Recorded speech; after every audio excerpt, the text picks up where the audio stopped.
So, last time that you guys had fought your epic confrontation against Last Loon, the Knoll slaver and member of the Scarlet Triad, a big showdown at the quarry where you not only fought her but had to deal with the situation of trying to save the prisoners in the quarry. With some numerous wall of stone spells, you were able to keep the water at bay so the prisoners did not drown. And taking a few different routes, you guys eventually took all the prisoners from the quarry, rescuing them, bringing them back to Kintargo, where you were able to finally have some much needed rest after the crazy few encounters that you have had.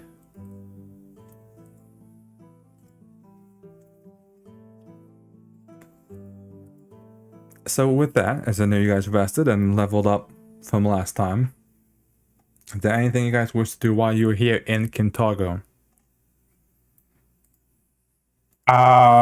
You said we could learn Lacuna effects spells. So I grabbed.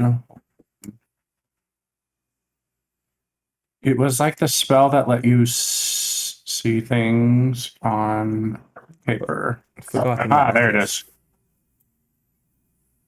Literacy. And I would like to basically cast it to get information on that journal that was left behind that got washed away with water. And I will heighten it to 6th level to get all the missing information about the Scarlet Triad. Okay. So, as you cast a spell and kind of the text on the water-soaked, stained, damaged papers kind of starts to glow and kind of reform itself. You see, it's a series of correspondence, notes, journal thoughts of Last Loon herself. You see, she talks about how she suspects that there are others in the Scarlet Triad that are looking to convert Alseta's ring into some form of weapon, but she doesn't really know how that would work, and exactly has been curious to try and get more information on what is up with that. She does make some reference that she is looking to use the Eye of the Wise, the item that you guys acquired from the table, to kind of leverage some influence with her direct superior.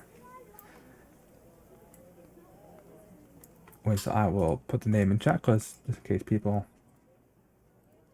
in case I butcher it. Ilstra Embermead, who is currently working far away under the Five Kings Mountains.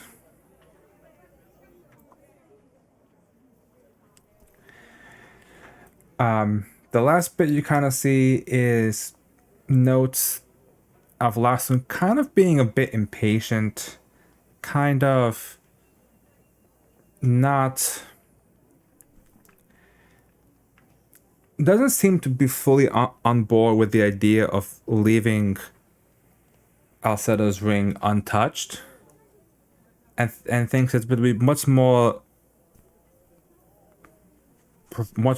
prevalent to just attack and secure the ring for themselves. But it seems that the other commanders don't agree with that idea, because they wouldn't want to alert their benefactors of this plan. No mention of who their benefactors are. No.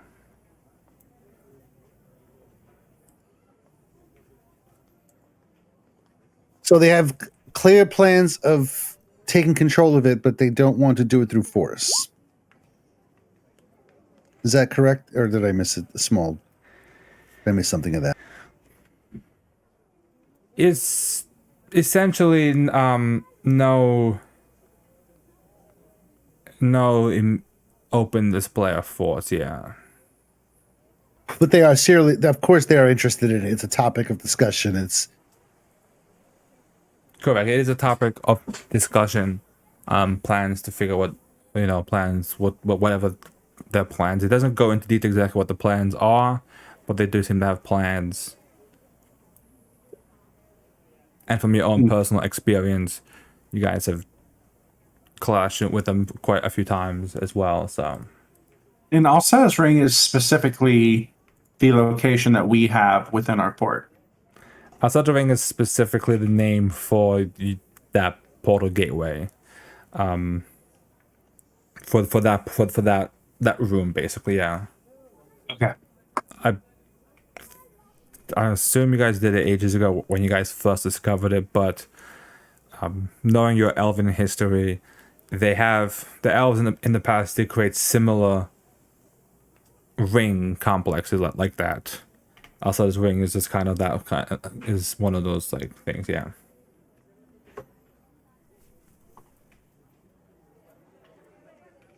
Well, that kind of puts saving or putting money into our defenses a big deal now. I mean, I feel vindicated for insisting that we get all those +1 weapons for our guards and whatnot. Mm-hmm. we got to get them all silver weapon. Cranking on that silver sheen. Pump out some silver sheen, get the guards their +1 striking weapons, and then off we go.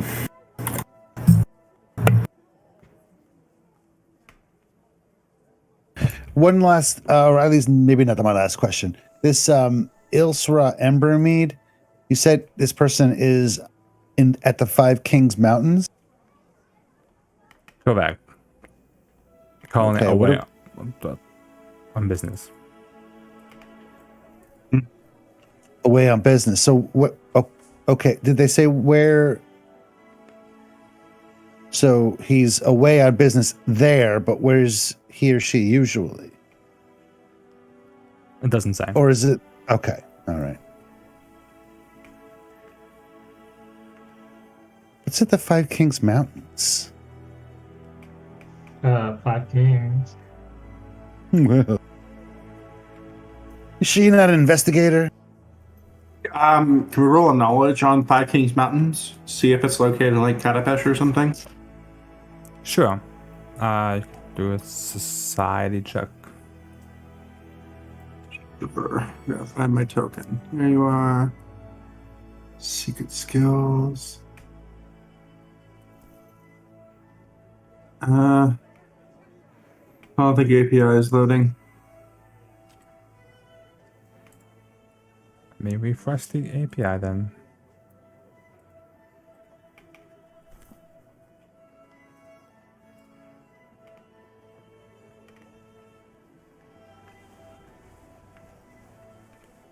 It's possible the API was crap in the bed before. And judging while you're doing that, and judging by the tone of these correspondences, Ilsra is clearly higher up on the chain, and then there's mention of benefactors. So it's not even that someone else outside of the organization is like funding them or something. Am I getting this right? Correct, yes. Okay. There we go. It's loading. Society. The whole time on the boat back, Shinava's going to get very personable and with everybody and get to know everybody's name and spend the time really hanging out with them. Did any of them ever mention what was going on with the slaves? Like, why were they being taken? For what purpose? I would assume money. You assume what? I would assume money. A good slave can be quite valuable. Bad slaves can be a little less valuable, but still, it's money in your pocket. Or so I'm told. The rescued slaves wouldn't have weren't able to really tell you much about what they wanted. They did tell you that obviously people that they took, wherever they ended up taking them, they never saw again, so they didn't really ever. So they were just sat there, and then a few of them would be taken away at various times, like they weren't performing tasks or anything like that. Correct. Yeah, there was they The weren't fuck? working on on any sort of like that. No. I got a bad feeling he's turned him into Velstrax or something. In terms of the society check, I don't know how much outside game knowledge you know of the Five Kings Mountain, but None. okay. The Five King Mountains is an area. It's probably the Where the biggest. Dwarven Citadel is. Correct. It's probably one of the biggest dwarven areas on Golarion. It's kind of surrounded by a few different nations. You have like Galt and Andoran, Isgar, kind of a few other nations. It's not near Katapesh, but it is known as one of the biggest cultural places for dwarven culture and dwarven lore. So they have their sky citadels, which when you hear the name, you think, oh, it's some kind of floating thing, but it's kind of awesome. The sky to the dwarves was the ground above them, the mountains. Exactly. While I'm waiting for Shanapa to get back, does Shanapa's recipe come in to the sunset place?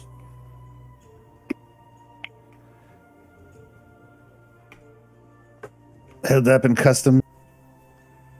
Forget what the recipe was for. The Super next level awesome. of the shield. Level 10 shield. Oh yeah. Throwing, returning shield. +5. Okay, there. Adamantium. Yeah. I forget what it was, but yeah, it would have arrived by now. You guys have spent quite a few days out away. And it definitely took them kind of a last thing that the woman at the House of Imports can do for you, as you kind of, after the traumatic experiences shit with what was being done in her warehouse, and certainly made her a bit wary of doing more business. Ah. Well, looks like I'm doing that for a week. Hold on. I forgot how magical crafting works. It's not magical. Actually, a sturdy shield it is. What? Really?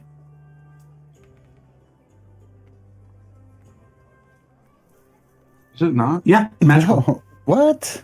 Yep, abjuration, magical. Oh, okay. Had no idea. Just assumed it was a shield that was built really well. But I guess, yeah, makes sense, I guess. While you Vanna, that a few other things happen while you guys are in Kintargo, and eventually when Shanava returns. Obviously, Van would have to spend some time with Lady Dakura to pick up the Laguna Fax spell and the feats.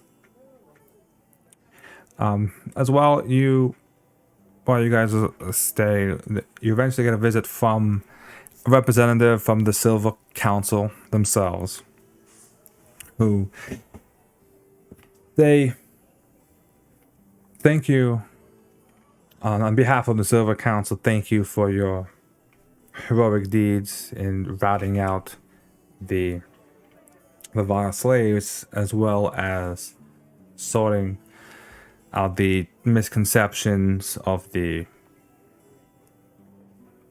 propaganda around the fact that it was Nadal was the ones that were responsible for this. As a result of that, each of you gained 200 gold pieces. Way-oh. Oh. Deposit right into our account.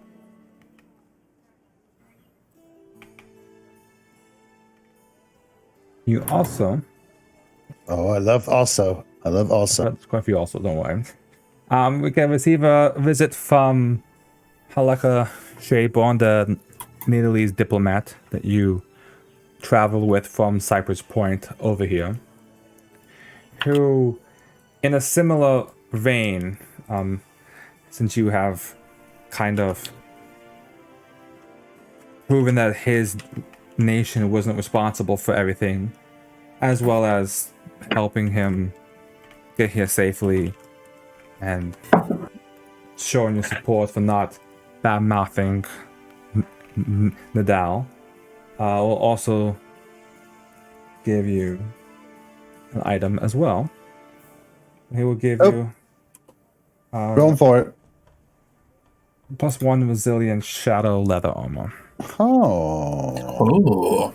Hello. Another resilient rune to move. Or not. I mean, it's shadow armor. Is that something Shadow maybe is Perto can... sneaky. Yeah, like I already have leather armor, so that might be. Oh, dude. Oh, it's you can just perfect. take that. You can just take that armor then. Yeah, man. Yeah, Saving the whole I rune. mean, let me confirm. I think I have leather. Yeah, I have leather. Leather light armor +1. So I just Sweet, dude. have shadow version now. So we have a +1. Shadow and resilient. Resilient adds. Yeah, that's perfect for you, man. That's amazing. Is that +1 to every roll, or is it like the ring It's of resistance where it's Until you +1 roll lower? yours resists, yeah. It adds to all of your. You are in charge of fighting all That is spellcasters, like up front from now on. awesome. I might take my bag of weed back from Shinalta then. You're While gonna be throwing me at. Oh no, I need it more than ever now, man. What are you talking while you guys are relaxing, celebrating when you're in tavern, you get another visitor as well in the next few days. While you still Like spend some kingdom time. cycles. Exactly. Yeah. It is from your halfling friend Nali Petri, representative of the Bellflower Network, and goes, "I must say, you guys did a great job. It seems all reports have said that the Scarlet Triad is there's no signs of them left in the city. Whatever you guys didn't get must have just hit the road and ran for themselves." Ah, shucks. I was hoping to catch a few on the way out. I'm sure that there'll be some more for you guys to hunt. You guys save at least some for the rest of us. But I spoke with Laria when she returned. She told me how you had saved her and rescued a bunch of the people, and while you guys were out and about, we managed to scrounge up some things that I hope it's enough for you guys. You guys seem to be quite skilled and versatile people, but I hope that you'll enjoy these things. Keeping you and everyone else safe was and getting to kill a few slavers. That was the most enjoyable thing.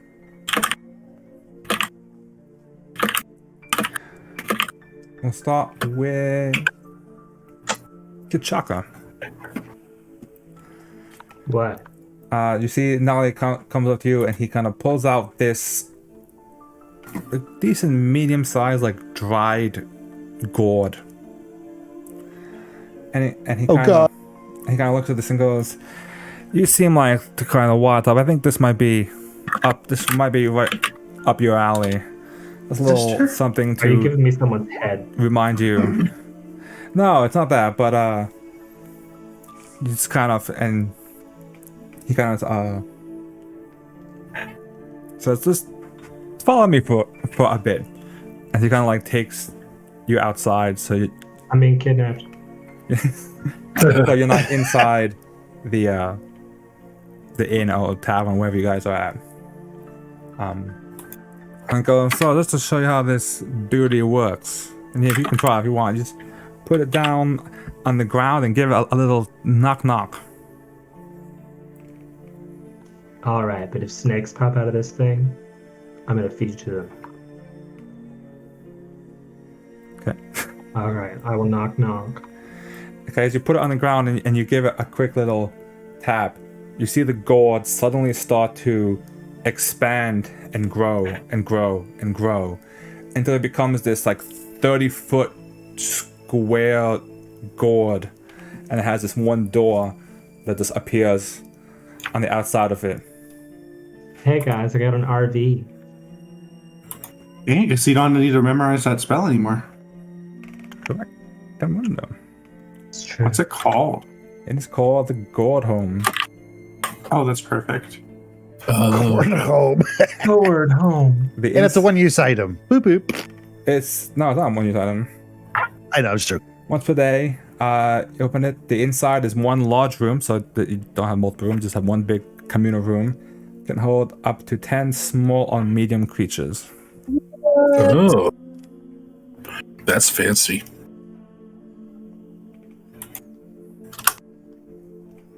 Is it fully furnished?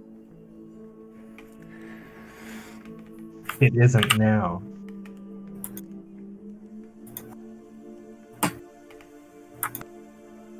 It isn't that, but you can. It does have to be done on earth or soil to actually make it expand. So. Can't do it while we're falling thousands of feet to the earth. That's perfect for Kachaka then. Fall there and hide. Next he goes to Dr. Martin and be like, Yes. You're a bit of a...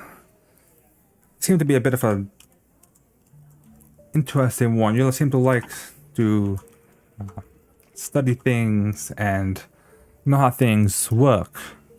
I think I was able to find Well, something. yes. I think I was able to find something that you might just like. And just get the description.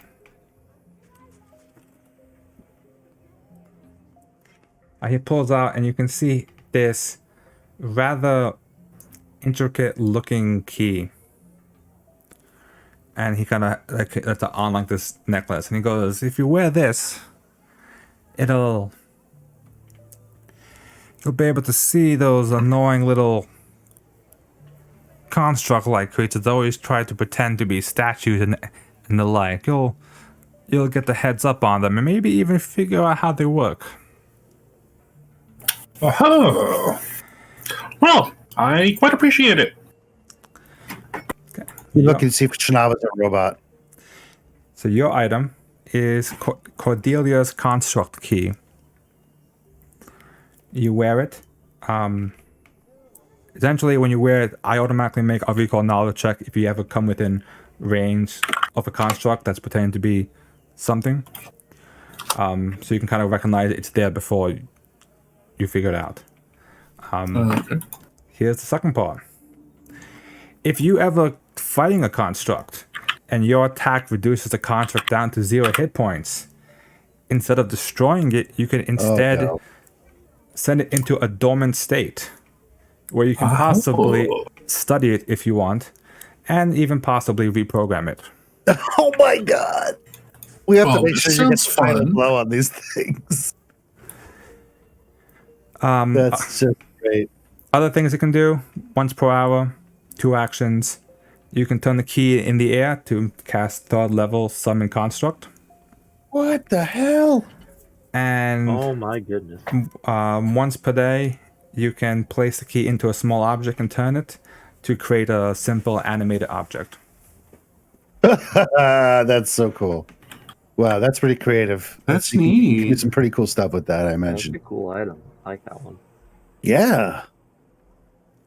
Kept getting more and more stuff to it.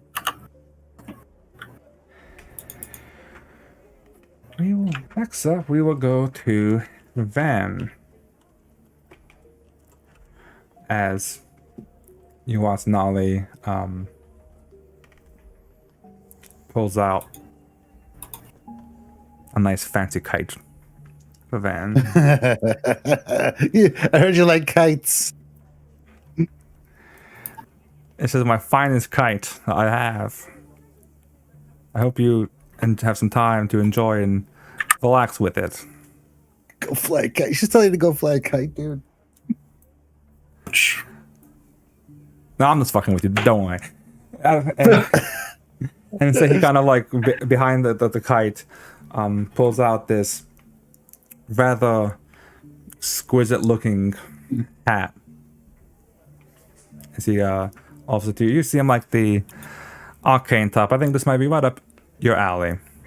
I get a wizard hat. You get Hat of the Magi Greater.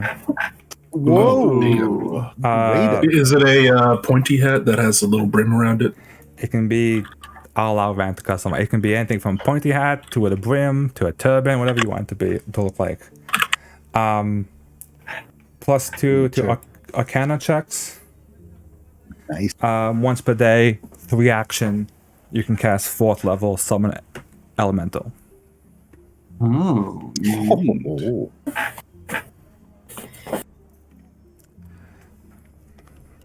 Fourth level. Wow, that's a high level, right? That's like you got to be like 7th, 8th level to cast that or something?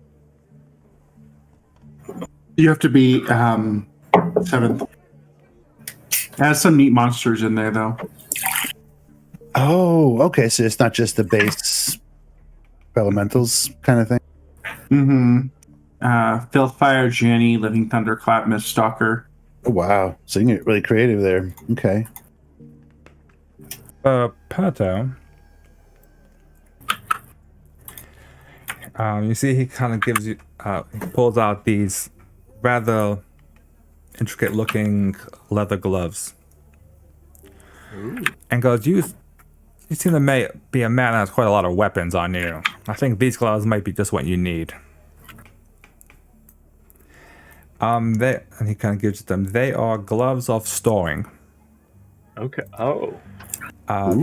Takes 1 action to take an item that is bulk 1 or less, and essentially it gets sucked into the gloves. Yeah. And then as a free action, you activate the gloves and the item appears back in your hand. Oh, that's amazing. That's so cool. Nice. Dude, that's great. It takes 1 action to store it. That's really cool, too. So if you need to do some athletics check or something, you can free your hand up pretty easily. Yeah. But, and you can always That's you can cool. have something stored in there. Like I don't think there's actually a time restriction on it. No, yeah, it doesn't look Yeah, like it. yeah. It's like usually so you can sneak weapons into. It's a very practical item to have. It's really cool. Freeze your hands up for climbing and stuff. That's awesome. Be really good for your Morning Star because you can drop it, free action, take out your Morning Star and beat somebody with it. Yeah, exactly. I no longer have to worry Oh. about dropping a weapon and spending 1 to draw my other thing because I've got right now I'm using an Eclipse, a Dog Slicer, and a Morning Star, and then I swap them out based on what resistances things have. So that's perfect. And then Shanava. Not a new shield.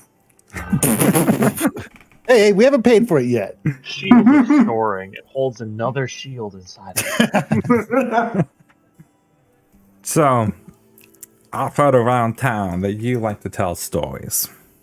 Like to tell your adventures in the taverns. When I get the chance.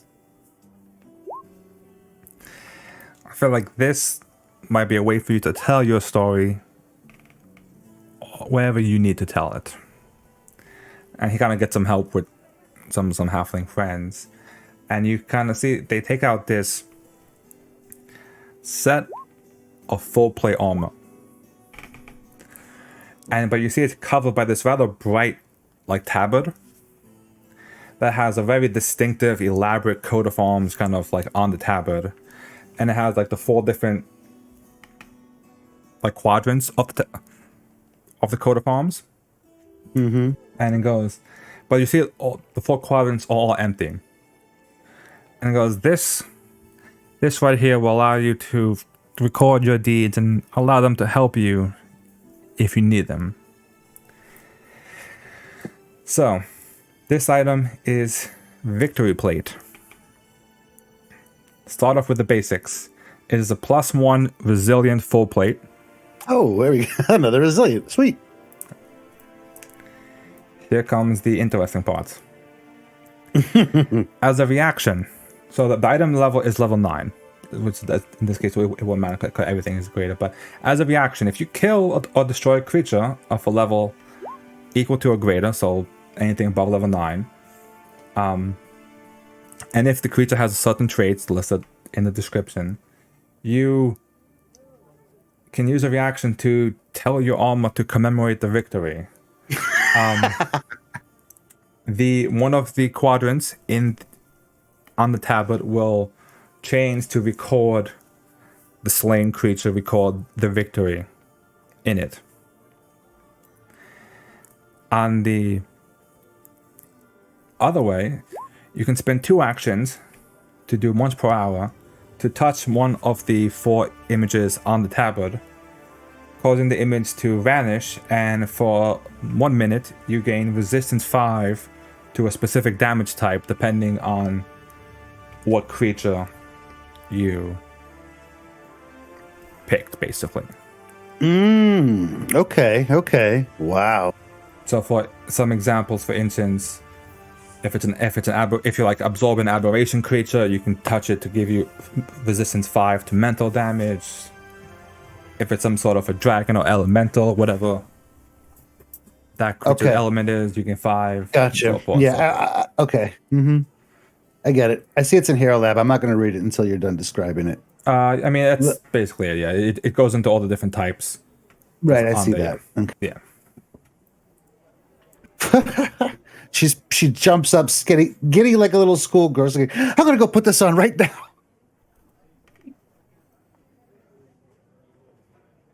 Start stripping in the bar. Yeah, just immediately starts. Yeah, she's got no shame. Oh dear. Yeah, her underwear is pretty beat up. Sweaty, and she needs a good bath. I cast pressure. Is this okay? I see there's 2 different types. Obviously, it's not the greater. No. Okay, I just saw the item level. Yeah. Sweet man, chink chink, full plate.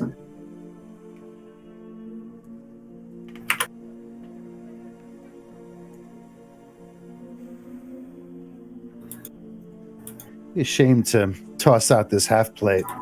It's been with me since like level 2? Is this? You get it turned into a belt or a necklace. It's that Hell Knight plate. It's the Hell Knight plate one. Yeah, dude, I'm still rocking it. Nothing better.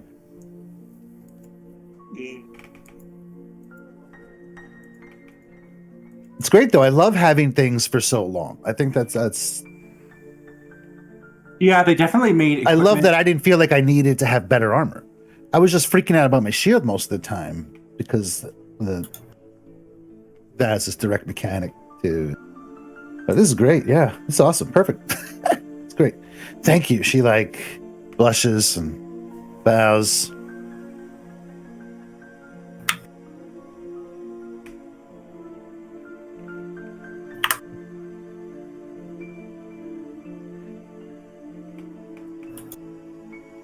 So with that, you guys have received your various gifts from the city of Kintargo.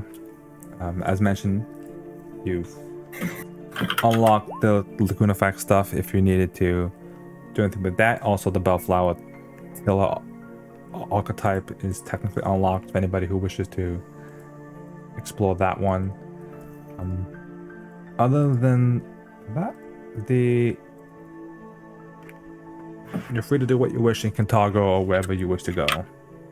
Okay, well, she's gonna want to sell her Hell Knight armor now, I suppose. Nobody needs a +1 rune for their armor at this point. So is there a way she could get a little higher of a price for it since it's Hell Knight armor? Maybe like, slightly more. I'm not asking for a lot. Just depending on like a diplomacy check or something. I have to see. Let me go put the armor up. I lived and breathed in this armor for This is legendary armor. You see that stain right there? That's what I tell you pissed about that myself one. when a dragon came and attacked me. This is the armor that Shinava Livigin used to slay Lazloon of the Scarlet Triad. That's right. Yeah. There you go. Dan did all the slaying on that against Leslin, man. Really though, yeah. Not only all the slaying there, but also the saving the slave. I know, big from time. drowning. Big And was time. by far the MVP of that fight. I don't know how we would have done that without some of that magic. Mm-hmm. Oh, and if I hadn't been fucking feeble-minded. You needed that. You needed to be debuffed. Yeah, the fact that 'Cause you were that was the like, you MVP just- the fact that you were MVP and feeble-minded, that's crazy. Oh man, so fucking good. So, real quick, does anybody want that flaming rune? Yeah, I mentioned it before, but I think Can't it's not Serto put it on his I thing? was gonna say we mentioned maybe putting it. Oh, on yeah, you're clip. thinking of doing something else. I mean, if no one else ice wants one. it, like, yeah, I'll feel free to put. Well, it it on was the clip suggested if I that can. we sell that, I guess, and then give you like something like shock because of all the fire resistance that's been going on.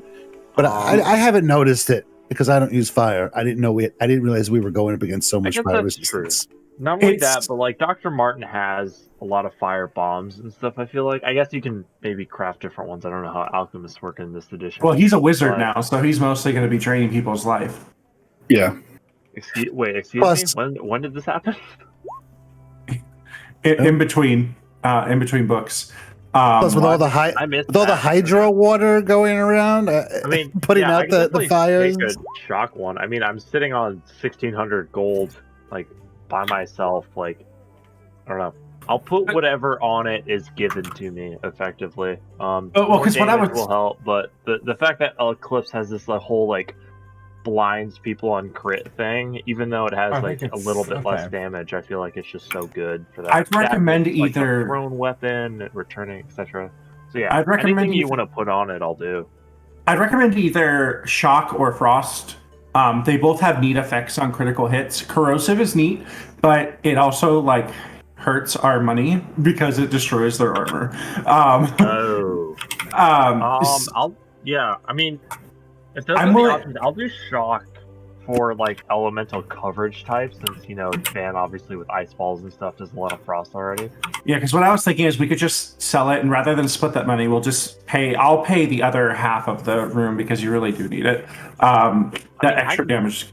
I can pay it. I've got 1,600. And looking at my thing, all I would buy with it is health potions. Like, I've literally got 3 different weapons. I just got new armor. Like, So selling the flaming will be 250, okay, and so you only need to pay 250 to get shock.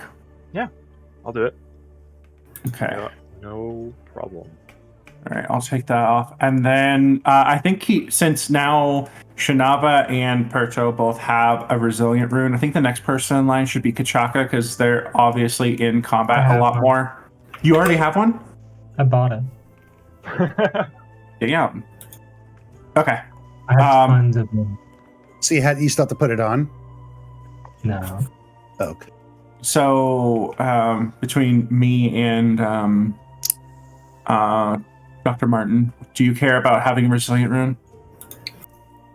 Well, I have a resilient rune on my old chain shirt that I need to transfer over to something else. So Oh, okay. Well, then it's me. I'll put it on mine. A tube tap. Put it on my armor then. Last thing is putting on the keen rune for Shinava. So your armor or your shield is going to cost 1,000, and then moving the keen rune costs 300 because it's 10% of the cost of the rune. Actually, it's a rune stone, so I think it's cheaper. Hold on. Rune stone. Use it from a runestone is there's something about it. It's not cheaper. I mean, it doesn't cost anything, I think. Is that what it is?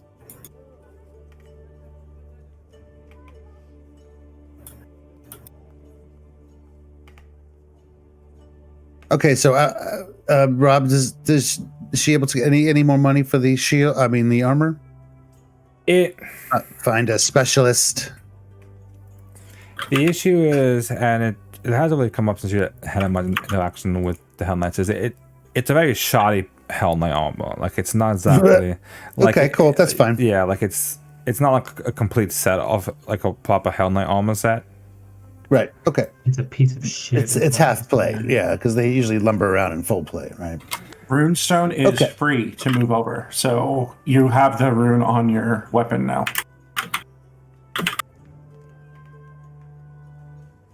All right. If we split the sale of the armor, oh shit! Hold on.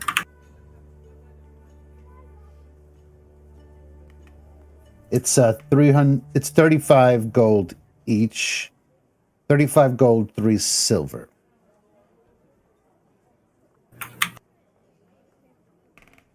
How much is it normally? I split it by half and then I divided it by 5. I can just put it on the sheet and it'll auto do that. Oh, so. awesome. Okay. Half play plus. Sells value is 35.30. That's without any reduction or anything. That's pretty cool. The spreadsheet does that. Didn't even see that actually. So technically, she wouldn't technically be awake at that point. Okay. So we gotta put her back to bed. So is everybody? So gold is on the sheet. I haven't moved over the gold that we just got yet. I don't know if you guys like removed the gold off of the sheet before I put it on there, but I put everybody except for I think Shanaba's 200 gold on there as well.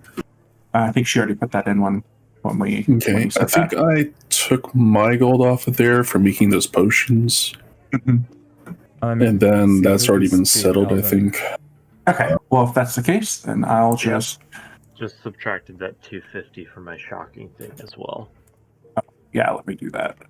1411 minus 250. You can speak Elvish. No, I'm saying I already did that. Oh, okay. So leave it at the 14, yeah. 18. Yeah, I must have. You can speak Elvish. Okay, delete all that. So both Ren and Dr. Martin. She will also sell her lesser sturdy shield, and she'll And that was Kachaka. her personal purchase. So, So I'll just 3 take people that can. myself. That was Hold on. Pasting I believe you values should do and the thing okay.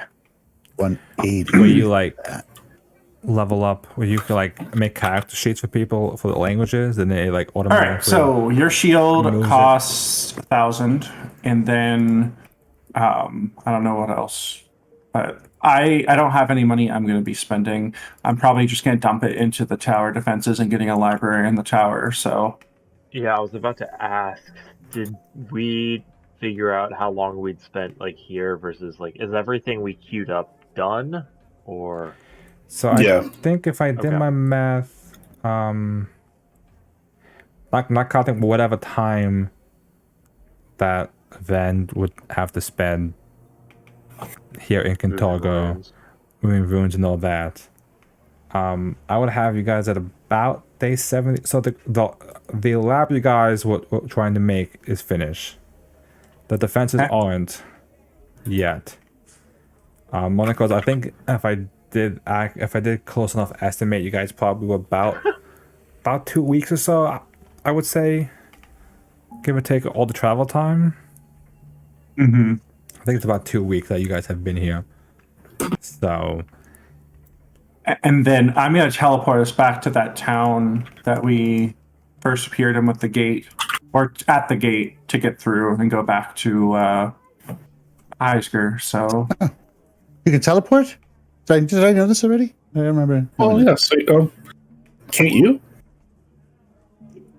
Only like 500 feet. Just now noticing There that you go. it says for Elijah that just under like day activities, day 56, quit. Yeah, it's my old token. Not Wow. retired, quit. So what day on the calendar are we on? like I said, depending on how long Van needs to do whatever he needed to do in Kintargo in terms of runes and stuff. A week and a day. Okay, so then you're 3 looking week and 2 days. Sorry. 9. So then you'll be at 86. So you would be at day 86. Would be so you have about another 10 days before the defenses have been fully reinforced. Okay. Other than that, Crafting everything else. though. Okay. Yes. I just have crafting lab is complete. one real quick question for Van about my money.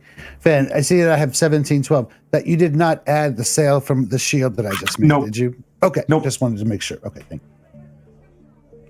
I just want to make sure that looks good. Yeah, that looks good. You know, gonna So even the better. only things we have left to build are the infirmary, library, training facility, and the workshop. Well, if you guys want to come up with anything, we can figure out stuff for I want it. a wizard tower. Wizard Tower is nice. So is an What's alchemy the- shop. What's the difference? Sorry, between the crafting lab and the workshop?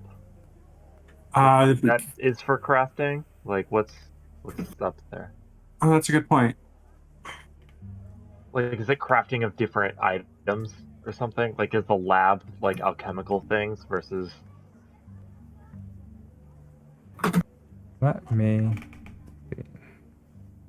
I've subtracted 1,000 gold for the fine craftsmanship. Oh, that reminds me. I was going to embellish your shield. Oh, Embellish.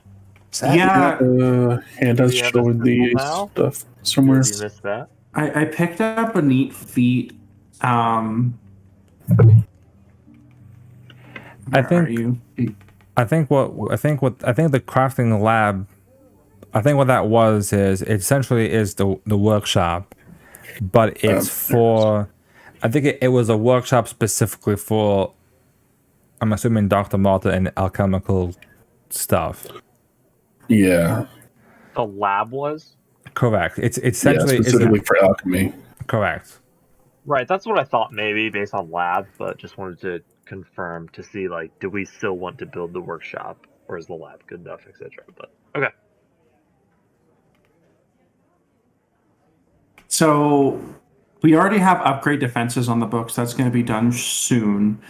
So I think next that we had on the list was the infirmary and the library. I'd say we get the library just because we have so many things we don't have answers to. Yeah. Like those books that we couldn't read, right? When there's some books that we couldn't read, Right. that we got in Kintargo, and then wasn't there other stuff that?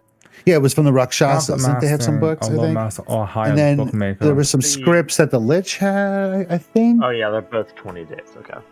Well, we can do both at once. Oh, do it. It's not a big deal. Let's do it. I guess that's a good point, yeah. Especially if I use my diplomacy skills and start making people making people like me, so they'll be helpful instead of friendly. Oh yeah, I want to go back to that. That was fun. In fact, people's. Okay, so what do we need to do? Are we back? We're back in the keep. We're home. I believe that you were teleported back, and then you took your way back to the Cool. to the Just want to make gate. sure you're allowing that. Yeah. Okay. Yes, you go through. As long as you guys don't decide to go. Dragons. Yeah, as long as you guys don't. Well, no, because that was a different gate. This was the, Yeah, I know. this way station was the one with the creepy tree and the dead hags. So Stop for a nap on those benches. Which, remind me again, what was the new item that we found? The wise man's gem or something. I have it on me. I That's have the right, last. it was that gem thing. Is that? Oh, that lets you yes. communicate with somebody else. So Yeah. there could be like somebody else on the clones other side of this gemstone. gem right now. No, I think it's the gem you have. When you introduce it to another gemstone, Yeah, it but- copies the one you introduced. Yeah, to. but he was using this. He was using this to talk. He wasn't just carrying around some magic was he? item. Oh, Of course he was. I mean, what else would he be doing with this, right? I don't know, man, because It makes sense. He's not just carrying an inert magical item. He's probably using this to communicate with the boss man. The gem does not look like any other specific gem, so it currently is not active. Oh, it is not active. Okay. No. Well, there goes that I there. was saying the Scarlet Triad also just wanted, the Elfgate keys, so it could be just that's why Lasman had it. We're gonna get some villain talk. Yeah, I'm gonna key it to a smaller star sapphire that I'll buy, and give the other one to Elijah, because we need some way of contacting people at home, just in case something happens. How is Elijah doing?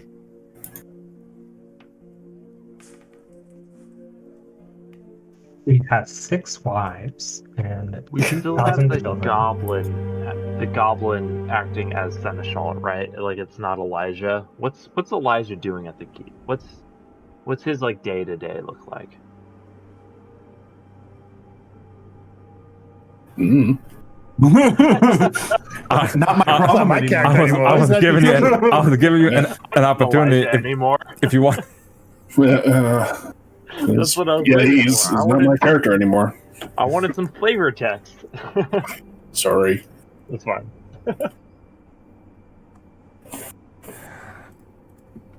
Well, based on Elijah's time in the Moringa Expanse with the Akviel, I know Elijah definitely tried to build trade networks and sort up all sort of business deals. So I would assume while Warble is handling the day-to-day aspects, Elijah's kind of, trying to negotiating business with the town of Breach Hill, making sure that everything goes okay with them. But at this point, by now, there's a small contingency of elves from the Moringa Expanse that have finally arrived. Hey, welcome. So they're there. Oh. So if you had to like put a number on it, how many levels of settlement did it grow due to this trade? I'm kidding. add it to the list. I will add it. Technically, you do have an so I will add it because they are technically here, at least for the time being. Nikitia, who is the elf with the wooden arm that she had. She's here? Yeah, she was the one that led the convoy. Yeah. Oh, nice. Cool. So she does actually count as an option for hired help. Okay. She is available for if you need an nature trainer, and if you need, and she can also double as a seneschal herself. Oh, firing the goblin. Oh no. Kitia. Sorry, family friend. Racist. That feels kind of how do you say, dick move. Yeah, keep the goblin. She can be something else. She can be the janitor. Or the But you like these people. So Fine, the goblin can stay. He's done a fair enough job. plus the goblin's already lived here, right? So As it managed to burn down the place.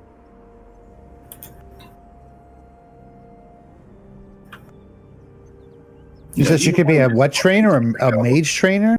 Nature. Oh, nature. Okay. see, That's cool.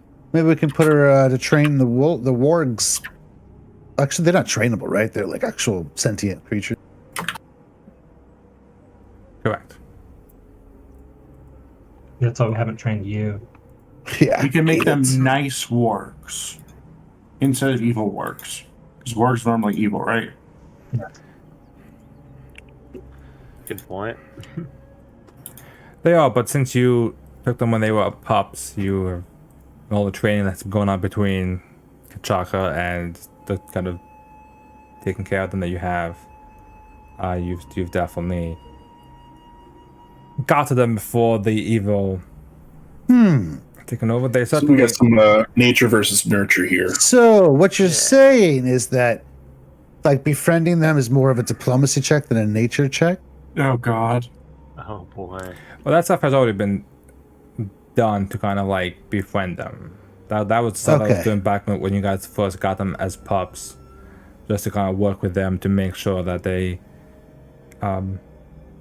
essentially, so that they don't go down the pure evil route that works typically go. Right. But I think since Shinava's sort of awakening, slowly awakening this religious, this connection with Caden, she's like, Caden had a dog. And then she'll like close her book and just, eagerly go down to see if she forms a connection with any of these pups. Something. You know how you go into the shelters and you just know, you and that pup just know. You find the one that drinks beer. Then I'll drink a beer with you. Shinava becomes a furry. This episode of Age of Ashes. Yeah, but she'll go down to the pens and see if she can, any of them kind of speak to her in a metaphysical sense. Well, Family check. since they all work, they can actually do speak to you in an actual physical sense as well. Yeah. Um, You should just go down there and just play it out. See if there's any kind of connection between one of them and her. Yeah, in an intelligent kind of sentient sense, I guess. All right. Going to the area that the wargs have kind of made it their home. You see the two wargs. They are in the midst of kind of having their own little eating what looks to be the remains of a wild boar that they hunted in the nearby woods. They've kind of grown to a decent size. It's been quite some time since you've spent down here, and Got big. Oh boy.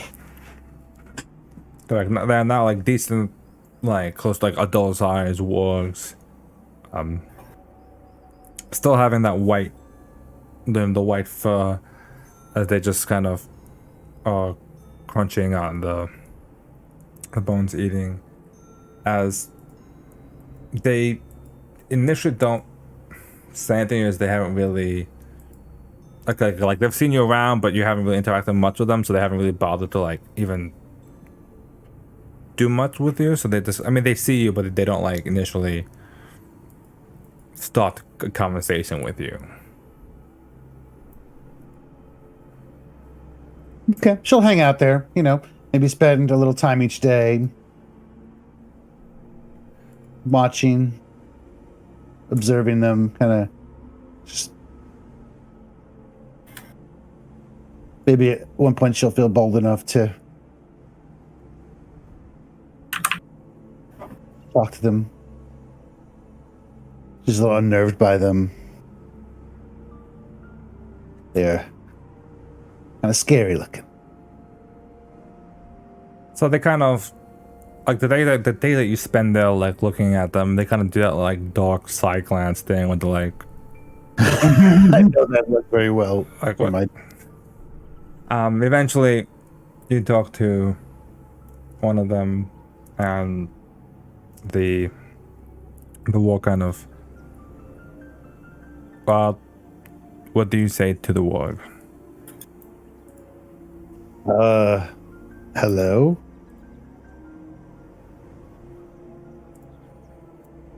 Noah kind of looks and goes, well, hello to you too.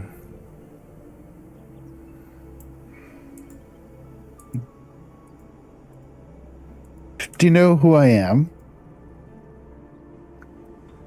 I've seen you around. You Yeah, I know you. Well, big person in this place. One of the headshots. I think you saved me and my sister, but Yeah, I was there with my friends. We pulled you out of there. You've grown. You've gotten pretty big. indeed, yeah, we've grown and all able to stretch our legs and able to be out and free. Well, I guess free as much as we can be. Yeah. Been so busy running around, never really had a chance to stop and see you all. You know, if you ever want to see the world outside, We'll get you a television. I can take you there.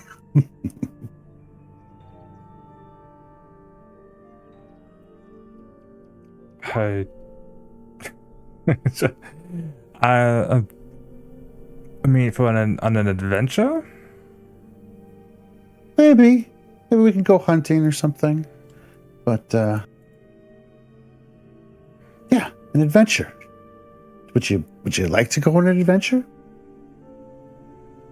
I mean, sure, I'd love to go on an adventure. I'll have to, I'll check with my sister just to see if she wants to go on an adventure too. And I mean, Go back. is the lithium one coming along too? Unless I die horribly, yeah. Has to think about for a second what that means. You mean Kachaka? Yeah. He usually does. Why? That okay? Well, yes. I mean, if he's taken care of us and raised us quite a bit, so we like him. Whew, she thinks to herself, okay, so they don't want to just eat her. They? What is Kachaka's pronouns? I never really... They. They, okay, so. I mean, Kachaka is beyond gender. She's just... Oh, that's good. That's good. She breathes a sigh of relief. As long as we're on it, I had a question. Was the MC2 to Kachaka, like, name change a canonical thing, or was just Kachaka, like, retroactive name? Yeah, I just changed it. Okay, was just because was I'm just Yeah. interested if there was a purpose. Yeah. He's Kachaka now. No, Used to be there's no purpose. C2. There's no ADHD. purpose. But yeah, he'll come. He'll come. I'll tell him. Honestly, I just figured Kachaka is easier for people to pronounce, and it means bush. So I like kimchi more, but yeah, Kachaka. Well, I'll tell him you said hi. Maybe he'll stop. Maybe they'll stop by. Oh, awesome! That sounds great. I can't wait. What's your name? My name is Sanufri. Sanufri. Well, I'm Shanava. She holds out her hand like to sniff it. Like, is this how you do this? Kind of gives you like a sniff and like a little nudge with its nose. Sarah, I think you and what's your sister's name? You sister Need? Oh, her name is Lahoon. Could you spell that? I'm not gonna talk about. Ooh. I'm assuming I'm saying both ways. I don't know. It's up to Hobo if I said them correctly. So, but both works do show up on your allies tab. So your allies. Ooh. Is that new? No, they've been there. Oh, Jesus. I tried to when I did it. I went through and tried to think of anybody that could either be at the castle, as well as other people. And those were the two names that Hobo gave me for the wargs ages ago. Oh, wow. There's Okay. a go. Well, is there anything you or Sanufri need? Or Lahoon need?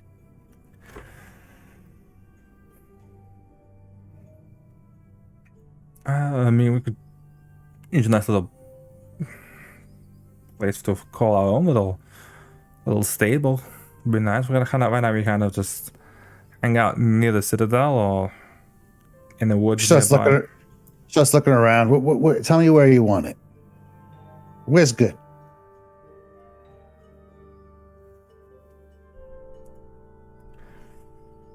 Ooh, I mean, I don't know. The courtyard could be nice, but I don't think people will like us hanging out in the courtyard.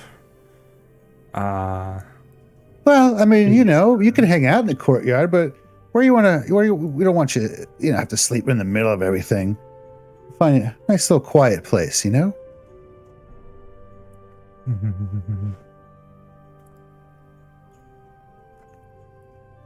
Well, you let me know, or you let, I'll tell the goblin to get with you on that, okay? Okay, I'll talk to the goblin. All right. Well, next time we head out, and I'll stop by, see if you and your sister feel like coming along.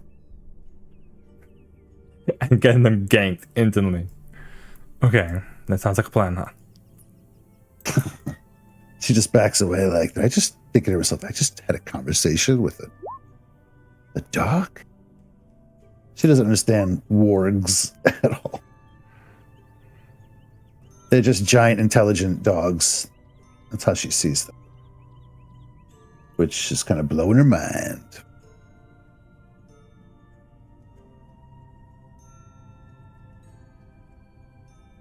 All right, she'll go and tell the goblin to start making arrangements for a shelter of sorts for the wargs. They need better accommodations. All right.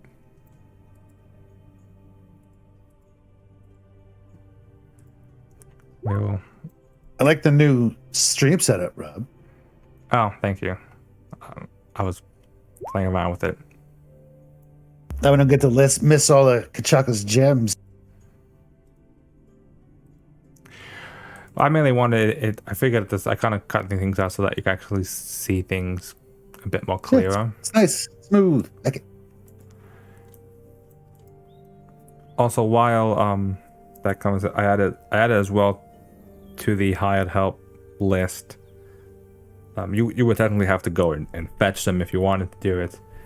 Both Nali and Lady Dekur can count as hired help. Nali counts as an acrobatics trainer if you ever need someone for acrobatics. And Cool. So she's moving in too. they're not here, but if you ever need them, they can. You would have to go fetch them. Basically, you have to go talk to them over there and have come over here. They'll be Gotcha. they can be more like. They're not as creeped out about. I mean, you probably have to explain to them about the whole magical portal deal, but Yeah, we got to put tape around those benches. and Lady Dekur counts as an Arcana trainer and a Thievery trainer. A second one is for both of those. So,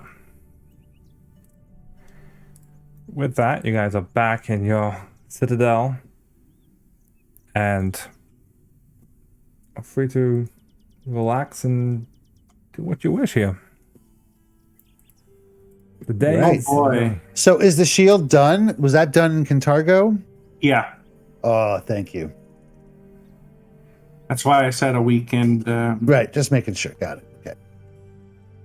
Okay. Yeah, so that reminds me, I have impeccable crafting, and one of the things I wanted to do was embellish Shnapa's shield. So basically, I was just going to put something on there, and if it's a If it's a success, then it counts as a critical success. So your shield is extra cool. Like the foam, the foam on the holy symbol that was embedded on the shield actually looks like it's moving and bubbling. Ooh. Hypnotic. Got to give it a name. Loris. Sure. I built stable. What I can we want do to with give my stable? sword a name, but it's just not I want it to be like a really good metal or something. A Mary. name.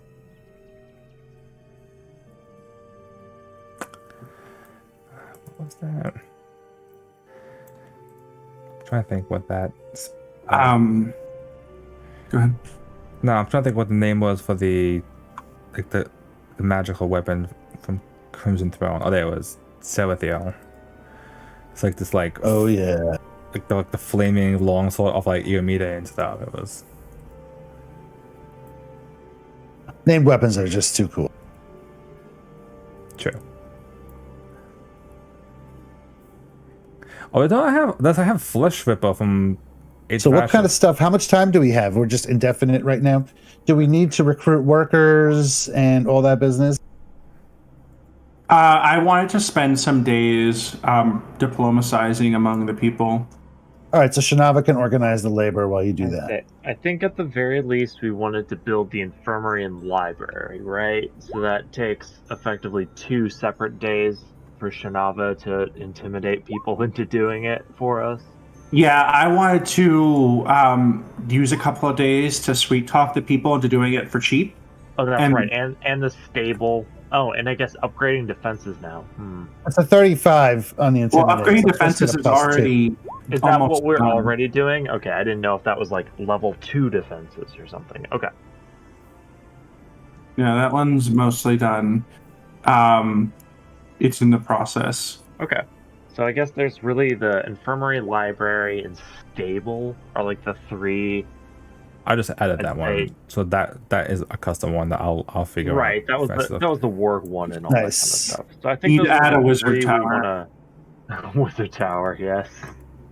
I'm not Um, joking. So I don't know. No, what are you think- talking about? Why not? I think we Gotta have a I don't proper know. wizard tower. We might have to figure out numbers, but just looking at how much gold we have versus how much it costs, I think we have enough money to do I mean, honestly, 3 to 4 things at once. But I think Mhm. it takes a full day for Shanava to scare people into doing Yeah. it for us. So It's- that's going to be 3 to 4 days, depending on how many things we decide to do. So I don't know. So Van, I think again. So the 8 my book. days or 9 days or whatever, that was for Shanava's thing. Kintargo. So And then that was in Kintargo, and then also that covered my Eclipse Shock rune, right? mhm. Okay. So yeah, I mean, I don't know. I'm I don't doing think the defenses. Me/Perto has anything specifically to do, besides those, let's call it 4 days. Shanava's yelling at people. So- but anything else folks wanted to do? Definitely Infirmary, Library, and Wizard Tower. I'll pay for the Wizard Tower myself. 'Cause it's going to be my tower. So, just on a serious note about the Wizard Tower, Mhm. do you actually want a physical tower? Yes, I want a he's got Wizard something Tower. to launch fireballs from. Exactly. That's exactly what it's for. It's gonna Why- be as a dragon perched on the top. I mean, come on. On a scale of 0 to 1, how much like Sauron's tower does it look like? 2 minimum. I guess I'll say it's a 0 to 2 scale. Number 1 can be Saruman's tower, 2 is Sauron's tower.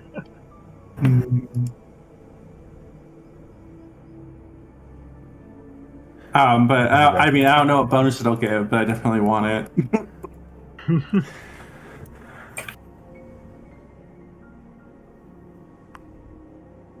Also, here is a name generator for magic weapons. The only one I saw so far that I liked for Shinava's weapon was Sorrow's Seal. Mary and Rhoda. My shield has 156 hit points. No, that's not right. Oh, yes, it is right. Dream Whisper, the protector of brotherhood. Oh, hey, yeah, Oh that boy. could work. I mean, especially with all the Dreamtime stuff we got going on here. Dream Kiss, no. But what the fuck? Man, some of these. Barrage, Seal of the Protector. So how many Purgatory. projects does Shinava have to round up people for? Well, first let me see what we need. So if we're gonna do the infirmary and the library, then I crit on the checks as well. On the first one. Because it's only a DC. 20. Right. I think we said library is probably the most important. No, it's only a DC 13. Oh, is it? To get labor. It's 20 for the diplomacy. Oh yeah. What it is. What? No, it's a 13 deception, diplomacy, or intimidate check. I'm talking about making people friendly. Oh, I'm sorry. You're doing something else. Yeah, my brain is on other things. Hold on. Actually, it's the 18 one because you need a specialist. Okay, even then, I still crit. Yeah. Because I got a 35 because I didn't have the +2. All right, so let's see. Who do we have? They work cheaper, right? For many. So we need a lore master, hired bookmaker, medic, crafting master. So your bookmaker is Joel, the librarian. All right, I will attempt to diplomatize with Superman's dad. Give me 1 second. This is with a +1. Hey, just hit the DC to crit. Woohoo. Now they're helpful. It's weird that they don't scale that DC. Yeah, they really But- should, but I know it is very strange, but the town. Be honest, the town doesn't increase in level. It's still the same scrubs that are working there. correct. It is the same. Yeah, that is true. Yeah, I guess it's supposed to represent how we're becoming more influential, I It's guess. just like we're restoring the economy in this place. I mean, yeah, at this point they've been building stuff on our castle for They gotta be almost- loving us. 4 All these or 5 jobs are months. provided. Yeah. And all the traders that we have coming in, giving rare goods. Yeah. Literally through a portal, so they wouldn't be able to come here any other way. And the fact that we're not completely sinking the town economy with our, murder hobo scavenging. Yeah, we've been selling all our stuff in Kintargo and other places to not, destroy the economy with inflation too. All right, Yeah. looks like the other one's gonna be Kellen for the Elf Cleric of Desna for the medic. So just roll that. Oof, I'm gonna hero point that. Fuck that shit. Holy shit! Whoa! Jesus. Disclose. Well, Duality of man. You've after spending time in the Dreamgate, realize the proper way to deal with a devout believer and follower of Desna. Talking about your experiences with Dreamstones and the like. Are able to build a connection both with Kellen and Joel with talking about history and all the places that you've seen. So Oof, I almost got fucked. So they'll both be helpful, and then the specialists for. So the next thing that we do for them if they're helpful is free, right? Yes. Cool. So we still have to pay the 10 GP a day for 20 days because that's still the crafting costs. But we don't have to pay the extra 10 GP a day for the medicine and the bookmaker, the medic and the bookmaker. basically, right? So you How- do not have to. You don't have to pay. You do.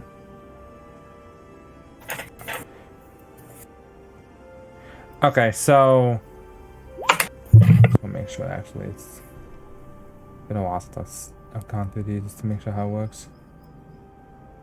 Yeah, I know, right?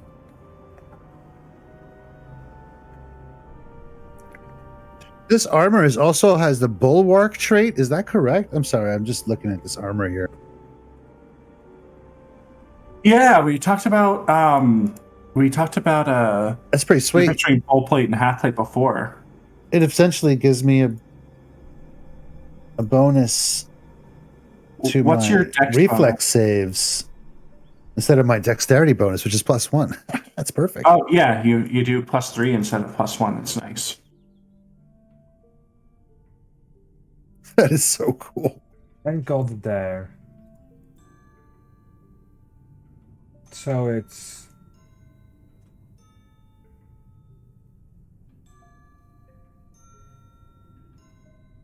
Ooh, it's heavy.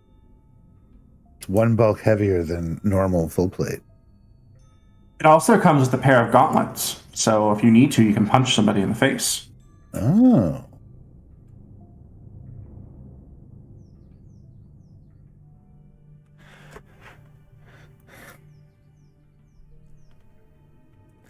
okay. So I think that I think it should be. So I think it's 10 gold per day for the supplies, Mm-hmm. as well as any wages paid to organized specialists. So which I'm assuming will Shunava will automatically quit on all those. Mm-hmm. So organizing labor on the crits will give you half for the duration, so it'll be 7.5 gold per day. And then since they're helpful, since you made the other NPC helpful, you don't have to pay for the NPC. So it'll just be 7.5 gold a day. Nice. That's going to be a total of 300 gold for the infirmary and the library. All right, and we actually have 350 gold in our communal fund, so I'll just reduce that to 50. And then, who's going to be our I guess it would be the Arcana person for the Wizard Tower.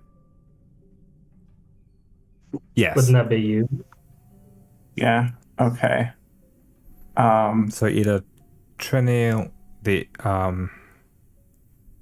innkeeper, or the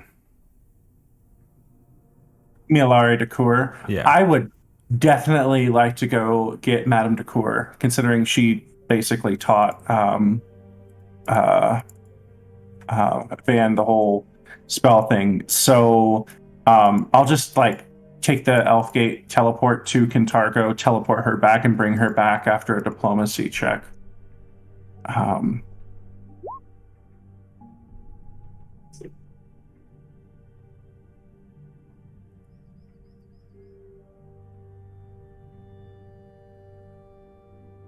All right.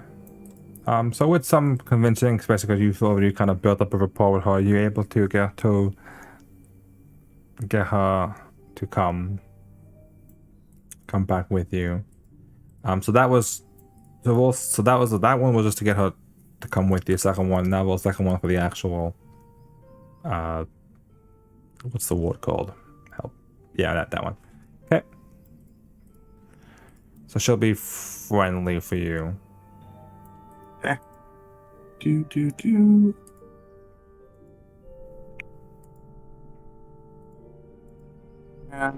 And I think that is half price. Half price, which is it's NPCs normally get 5 silver per day.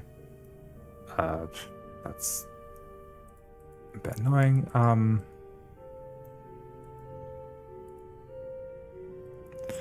gonna say the Woods Tower might take 40 days. I just copied and moved the stable down. So Yeah. I'm thinking 40 days just because they have to really build it. they have to build it. My initial thing, and part of the reason why I asked was because I realized that like this specific citadel doesn't actually have like a actual tower section of it. It will now. So We're just on a hill, though, right? So technically, all of it's a tower. I want a tower. I'm Van wants to physically be higher than everyone else. Throw it. So it's 10 plus how much? 5 silver, you said, per day for the... correct. So it'll be 2.5 silver a day. 40 days. So 10.25. I was going to call it one gold every 4 days, right? Is that how that math works? Yeah, so then it's 10 gold.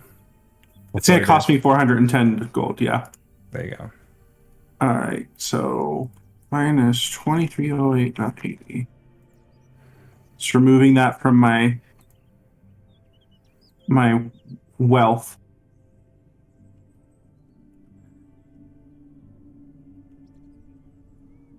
And who's doing the other thing?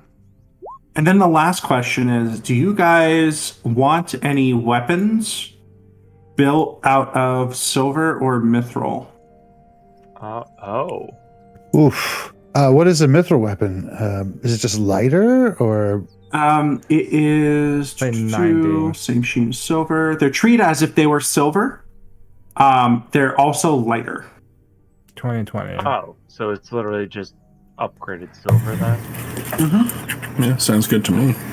I mean, yeah, if you're willing to spend the time, I'll say, like, I'll take, like, a Morning Star or something out of it. Because the Morning Star I use for bludgeoning stuff. I mean, and then also silver. Like, it's my go-to other weapon when I need to bypass damage resistance. And now that I have those gloves of storing, I can just switch out to it. I mean, I would definitely love a bastard sword of high quality, but I thought that was just so beyond our budget. I was gonna say, yeah, if you're gonna do anything mithril, I would say give it to Shinava because mine's my backup thing. Should we do a long sword because it's versatile, Shinava? Or do you? No, want a I like the bastard sword because when the timer, it's like when that shield breaks. Two-handed, right? When that shield breaks, that's when the rage timer starts, and she grabs that thing and squeezes it with 2 hands. Okay. So I want that because man, that's a lot of damage. Sweet, it's sweet, joyous, beautiful damage. Remember that time we found in the basement of this very same citadel a silver Morning Star, and then Perta sold it the next level? Dude, that was so much money for us back then. That was like insane. Exactly. That's why we got rid of it. We're like, we're not going to need silver for a little bit. I mean, to be frank, we didn't really need it for a very long time. Yeah. So I think it was good. It was a good sell. It got you stuff that you needed to survive. Yeah, at the time. Yeah, especially at the time, I was actually like ranged combat focused. But, I mean, yeah, like a silver Morning Star would be nice just for the bludgeoning and all that kind of stuff. But I do technically I still have like silver sheen I've bought, so it's not like a necessity thing. Yep. I also picked a feat that lets me really abuse my shield. Yeah, I think giving well, I guess right now Shinava's bastard sword is cold iron, right? No, it's nothing. I don't have that one anymore. Nothing? Oh, no, okay. the quality was too low that I couldn't put the +2 rune on it it. Was the quality. Okay. Then I mean, in that case, I would say that if you can make Shinava like a mithril bastard sword, I think that'd be good. That sounds like it's going to be ridiculous. Like, I can't imagine us being able to do that. I'd be surprised. We have the mithril. We found mithril ore. That's why I'm asking. We found mithril ore and silver ingots. Like that's why we can make this. Oh, good lord! Then yes, God, please. Yes, I will be more upfront about that now. Yes, that would be amazing. I would love to. That's why we've been carrying around all those chunks of mithril since fucking Mwangi. Oh, that's hilarious. Not Okay, that man. he'd be like, I don't know if we can afford this mithril stuff sitting on like box Oh, this is what that labeled is? mithril. Can't read Mwangi. So yeah, I don't know. Like if I'll take a silver morning star, but it's like a stretch goal because again, I already have a +1 to morning star, and I can add like just silver sheen to it. So again, it would be nice to have, but like there's other stuff we're also doing, so it's not a necessity. She is Anyone a else who wants a silver weapon. she is a master at the sword in the sword. So she is very much craving Honestly, I guess a technically weapon worthy of we legend. can craft ammunition, right? We could give like Doc a couple of silver bolts, you know, to hold in reserve just in case that's a whole thing that pops up maybe. I don't know if Doc's using a crossbow anymore. Oh, are you not? Well, I mean, I'm still Because you're a skilled with a wizard, I'm sorry. crossbow. I forgot about that whole thing. I'm right back, but I'm still tuned in.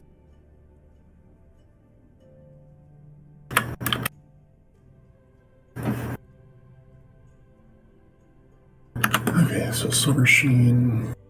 I mean, again, yes, I have silver sheen. I'll take the silver morning star if you do it. I think we have indefinite period, so if no one else is going to use the silver, I will do it then. All right, so 1 chunk of mithril is equal to 1 weapon. Oh wait, really? Oh, I did Yeah, not think that was going to be the conversion. yeah, Damn. yeah. It says. Let me see. Terios. Because a chunk of mithril is worth 500. Here, let's look at mithril weapon. Okay, hold on. Yeah, craft requirements, at least 175 gold worth of mithril. So 1 chunk is worth 300 or 500 mithril. So I could make 2 mithril weapons Out of 1 chunk? out of 1 chunk. We have 4 of those. What? And each chunk is worth 500. Dang. But Okay. holy shit, mithril. How does this work, Rob? Crafting wise? Yeah, I'm looking at it. A mithril weapon standard grade is worth 1,400 gold. But we have... Plus 75. we have mithril. I don't know how that works. Can you use extra chunks to like just cut down on the time? Is it like that sort of thing? Or like you need the 175 to start crafting, but like the normal X amount of days you spend doing it reduces the cost. But you can also reduce the cost by throwing more chunks of mithril at it. Well, according to this, you craft and it's a downtime activity. And then I roll a crafting check, and then so it's just 4 days. That's like all I need. And then depending on, I don't understand how this works. It's an item level 11, so the DC is 28. I'm a master. Liquid silver object in 1 book costs 1. Let's path the item's price.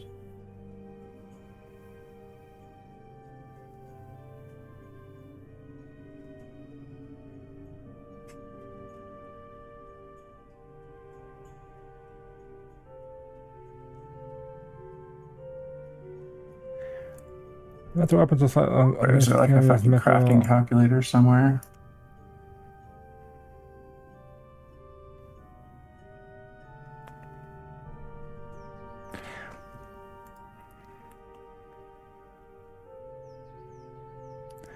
At least 25% for standard.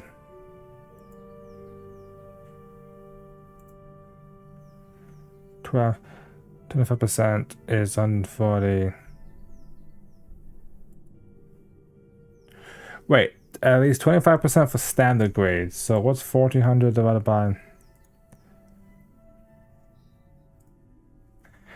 Crafting session, boys. It's always a crafting session.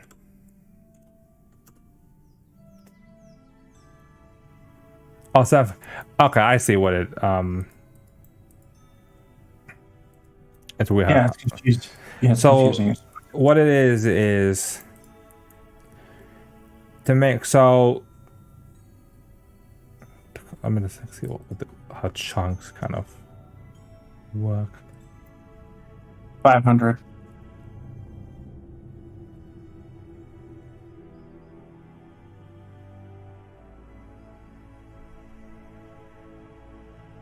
Okay.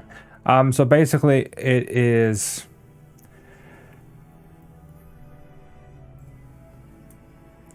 So when you provide in the amount of the cost for the actual item that you're making, which is like the raw materials, Mhm. and it kind of says so like and the math actually equals correctly. So standard grade is 25% of the raw materials that you need to provide must be the actual object. Okay. I guess it does say, although I don't really know if it would matter. Like it does say I could, in theory, like Jim can force that like all the raw materials have to be that material. As written, only for standard grade, only 25% of the cost has to be actual mithril.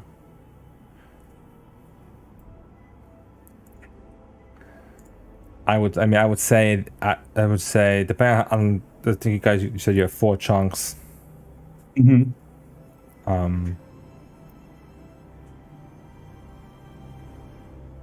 I mean, I'm fine with using 3 chunks, 1,500. It is technically it costs 1,400 plus 140, so it would cost 1,540 GP to create a mithril weapon. I'm fine with using 3 chunks, and that's 1,500 gold, and then paying the 40. Is that how it works when you have the raw material? So I think what it would be is, and so I think it would be 1,540. So if you want to craft it, it would be. So I guess the better question is Van the one that's actually making the weapon? Yeah. Okay, so it would be 1,540, which means you technically need 770 of in terms of gold per item, in terms of raw materials, to actually make it. So you could use a chunk to cover 500 of that.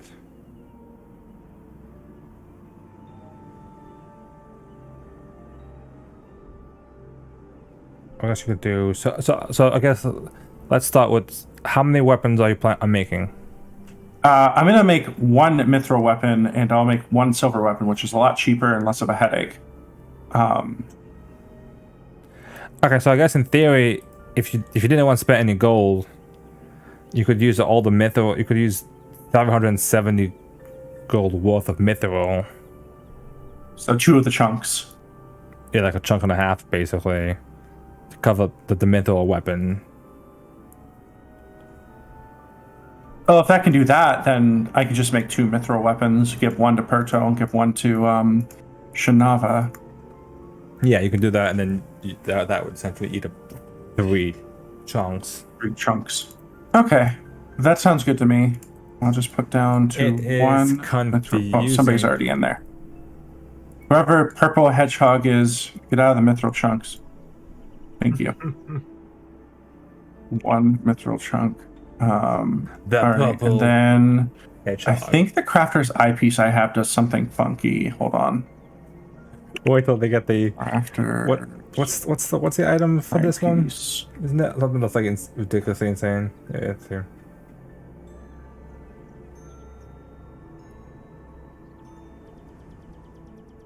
I don't know. It's just a +1 bonus when I create it. So here's the first craft. That's for Shinava. Here's for Perto. And the DC is 28. So Ooh.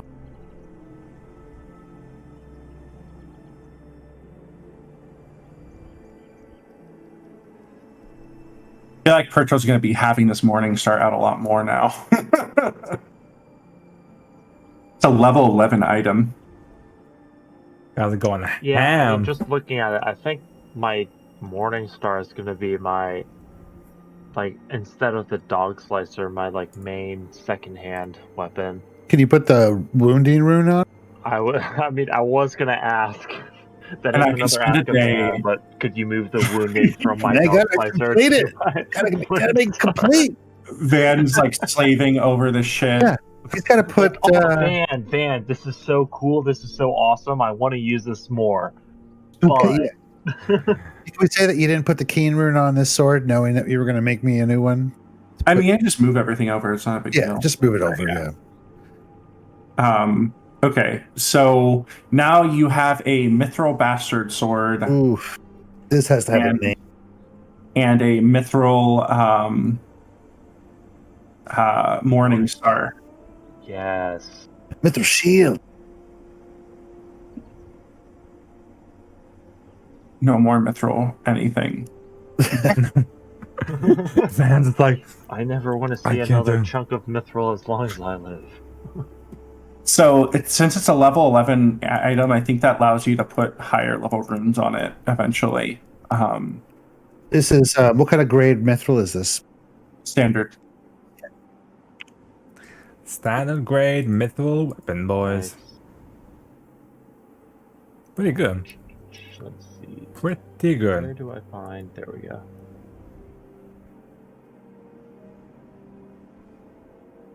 Oh, that's fun. This sword has so many adjectives. It's great. Right? Keen striking, shifting Eclipse- mithril. Eclipse has gotten out of hand. Plus Yeah. 2 striking, shock, returning, cold iron, deadly d6, finesse, thrown 20 feet, versatile Oh. slashing. That's cold iron too. I forgot about that. Oh, that's Yeah. nice. So in case anyone's wondering, since I'm using the Morning Star as my main secondary rather than the Dog Slicer, the critical specialization on it is Club, which means instead of the flat-footed thing like Shinava has, you knock the target up to or from you up to 10 feet. But you also choose the distance. So if I want to, I can choose not to push them, which is actually really cool. I like that. That is cool. And Van named the Bastard Sword. Oh, Its name is Glimmer. Glimmer? Oh no, yeah, that's why I wasn't using the Morning Star as the what's it called? regular Glimmer. thing. Glimmer. It's better. That's why it's because the Morning Star is not a finesse weapon versus the Dog Slicer was. So like with Eclipse, I have a plus 23 to attack. The Dog Slicer gives me a plus 22. And the Morning Star is a plus 19. That's why I was doing it that way. But even that, I use Eclipse way more than I use the Morning Star still. So, no, the Morning Star is definitely the better weapon because now it's going to be. It has both. The problem I have with piercing Star Knives and is I feel like the bludgeoning. damage in Star I can Knives switch back and forth. aren't as and then extensive. it has the silver stuff now too. I forget. What is that? What else does Mithril do? Mithril makes it lighter, correct? Light. Yeah, it is now the Bastard Sword and the Morning Star are now Light bulk. Oh my god, that's funny. That's amazing. Is that what you're saying? Sorry. Mhm. Okay. It's really funny. Okay, well, I guess my gloves of storing now have a dog slicer in them instead.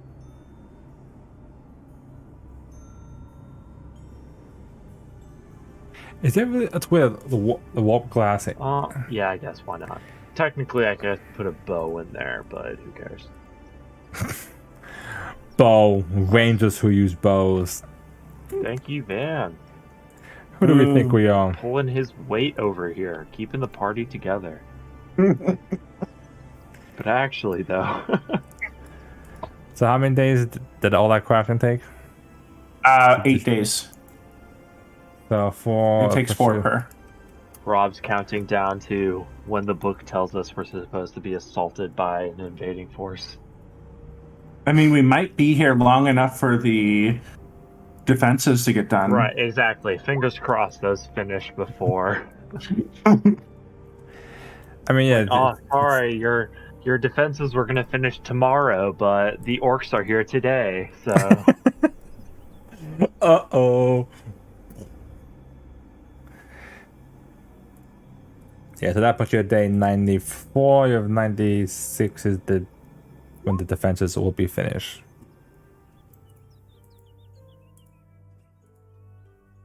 Which is essentially let me double check this. Pretty much just like bolstering all the supports in the Citadel, Filling all the cracks. Well, that part you guys did just to fix the place. This is more like making sure that all the supports are actually kind of reinforced with actual like metal around them, making the wall is kind of supported with metal braces behind the wall to make the walls even sturdier.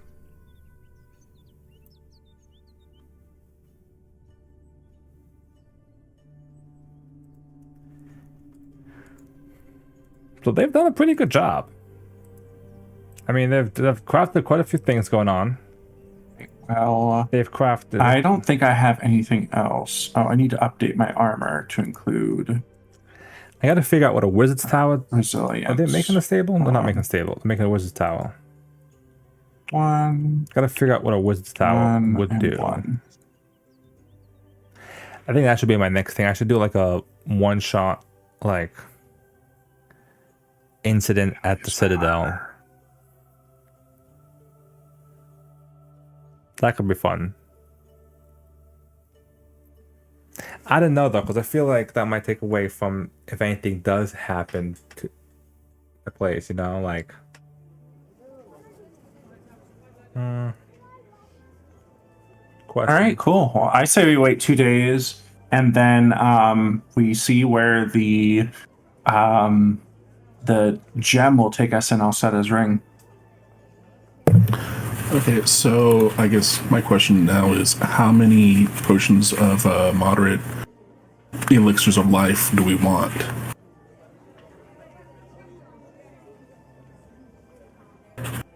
Yes. Because I can produce untold ass loads of the lesser elixirs, but it takes me for 1,000 GP. It takes me 2 weeks to produce 8 elixirs because the crafting system is balls. Oh, geez, yeah. For potions, that sounds. It's ridiculous. I don't like that. Yeah. I mean, the crafting system is entirely built around making weapons of lore and all that shit, not for crafting potions and shit.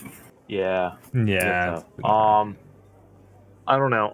Well, one we we're crafting all of the other upgrades to the tower. So I don't know how much gold I have left after we split that cost. But I'm willing to throw pretty much everything else I have, considering I just got a new Mithril weapon and new armor and all that jazz. Like, the only other thing my gold is going to go to is healing potions. I just don't know how much I have left, but I absorbed the cost of the Wizard's Tower for myself, and we already had a communal fund with 350 gold in it, and the Infirmary and Library only costed 300 gold. So it didn't cost you anything. didn't we also? Wasn't there a fourth thing we made? Oh, were we gonna build the stables or not? Yeah, I'm okay with building the stables if you want to. That'll just be, an animal trainer. Who do I need to seduce? I feel like the stables will make the wargs happier. I guess so. They do better Nikita defending us. would probably when be we your get nature attacked. trainer. It's probably nature trainer would suffice. There's no. Oh, that's the. They're already friendly. I mean, I guess I can try to make them. I can spend a day schmoozing, and try to make them helpful. Hey. There you go. Nice. I'm gonna like customize this map and like put places and put stuff on. In that case, it'll cost us 200 gold. So it'll cost us 150 after we take the 50 out from the communal fund. So minus. I need to go back to book 150. 1 and see. I'll make the adjustments now. Pay special values only. And see what the Done. castle actually mentioned specifically. God, we are the ones lifting the economy up for these people. No joke. How much does it take to just buy Breach Hill?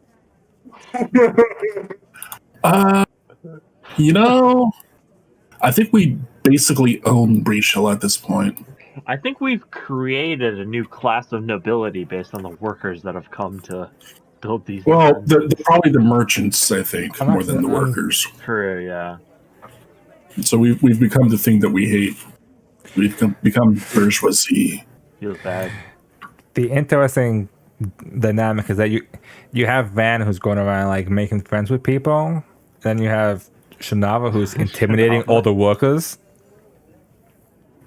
Because Shinava's rolling intimidation checks on all the workers. We literally, yeah. Just, she's gently, showing them who's in charge. She's not threatening them. Feels really She's bad. providing a proper guidance to these that. Okay, so you've done Brian. You did all of the adjustments for building castle stuff. Okay. Okay. Well, in that case, I still have 1,700 gold, and I've already gotten new weapons and armor, so I have nothing else to spend it on. 20. It's not I have really some that silver much. sheen. I bought a couple of trinkets that allow me to walk on water. So yeah, I don't know, Cosmo. How much money do you need to make how many potions? So the base cost is 1,200 gold for 8 potions. Okay. I mean, I can buy 8 potions, to be honest, at that point. Yeah. Because are you sorry? We don't still have your like 2 a day thing, right? Like that's gone. Yeah, I can produce 10 lesser potions per person per day. It's a truly staggering number. But their lesser potions are 3d6 instead of 5d6. Okay, sorry, hold on. I'm gonna 3d6. Is it still plus 12 or is that +6? +6. +6? Okay. I mean, we still have Kachaka with shitloads of healing too. The potions were more of a oh shit, I need to heal something up right now kind of deal. True. Yeah. I mean, like that one time I took 140 points of damage in the first round. Yeah. So I think I'm gonna have to Sorry, trying to just update my sheet. How many of those? build one of these citadels up here to make like a 5, 10, 15, 20 by 20 area. We have 10 total throughout the group. Flash out this wall. Well, I've got That'd be cool. Fuck, how many infused reagents do I get now?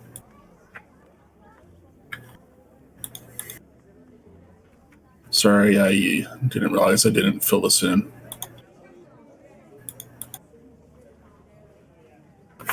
That makes sense. So 12 times 2, so 24 per day for, let's call it 20 a day for that. Divided by, how many of this are there? 1, 2, 3, 4, 5. So we can each have 4 of them per day? Yeah, four per day. All right, that's great. Yeah, I'll take it. And what are these? These are, what are these called again? Lesser? Lesser elixir of life. Lesser elixir of life.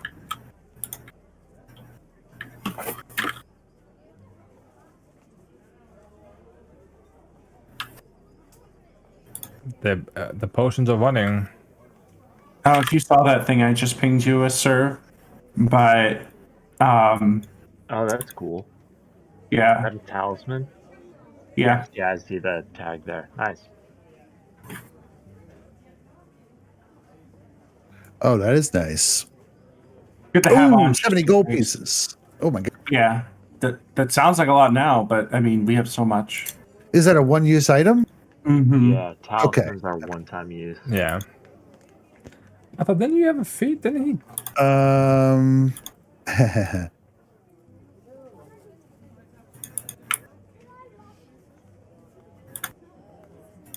That is that's cool, but Shinava is really not going to need that anymore. I was gonna say, didn't you take a feat for that? What was that? Well, I can raise my shield as a reaction.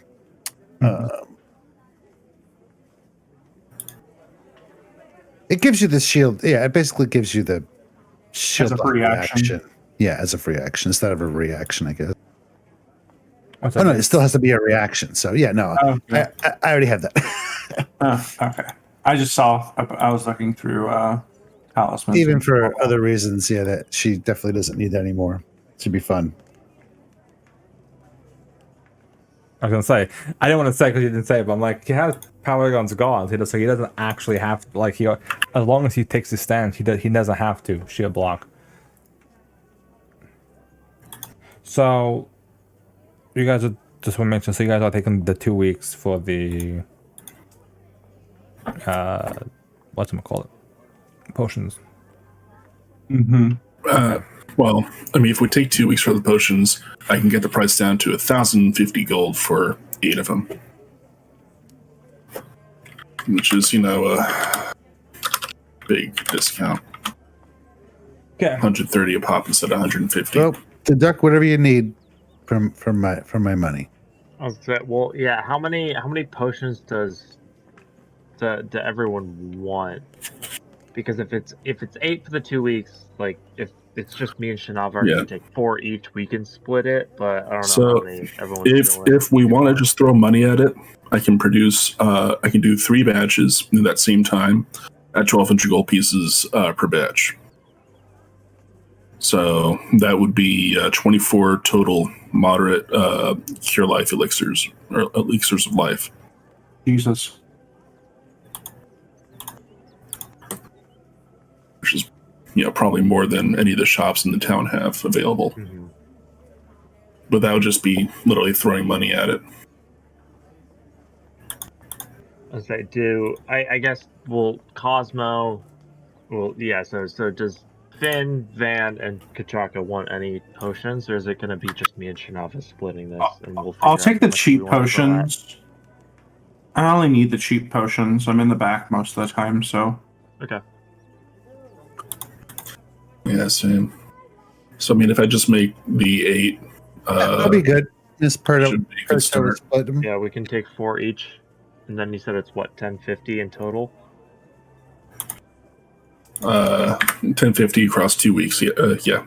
Okay. So we'll okay. I'll throw 525, and Shinava can throw 525 at it. We'll take 4. Okay. Sounds like a plan. And we're off and running. The more consumables I have between me and the cold arms of death, the more comfortable I feel. Dying with like 2,000 gold in your pouch, it's like Exactly, right? It's You can't take it with you to the afterlife. Like That's you true. have died, had 500 potions in inventory. It feels bad. So how much I got to reduce by 5? What? 525. 550. Or 525, yeah.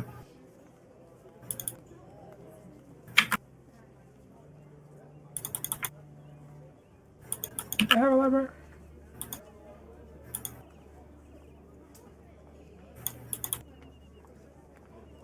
They must have had a library, right? What was 8? 8 was the...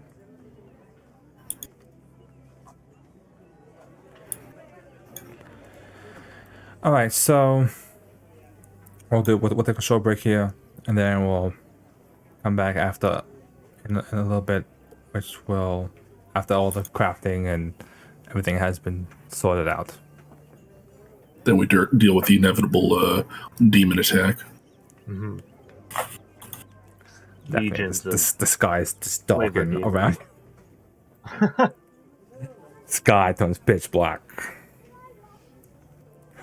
BRB.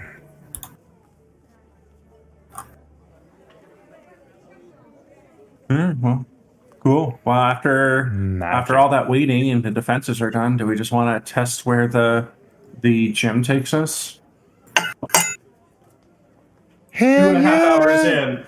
It's like one of those fucking meetings that could have been an email.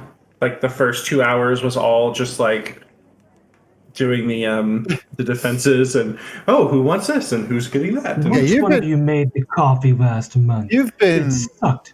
You've been the busiest. I don't know if any of us have been doing any downtime at all, really. Well, I mean, I've been learning formulas and making potions. Yes, you've been making potions, right? I still feel that my skeletal and unseen servants assisting me should count for something there, but that's outside the purview.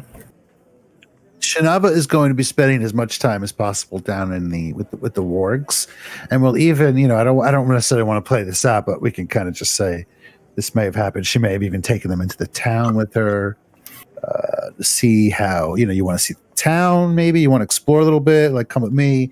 I'll, make sure nobody just jumps out and tries to kill you. Just kind of, form a little bond with either one of them or both.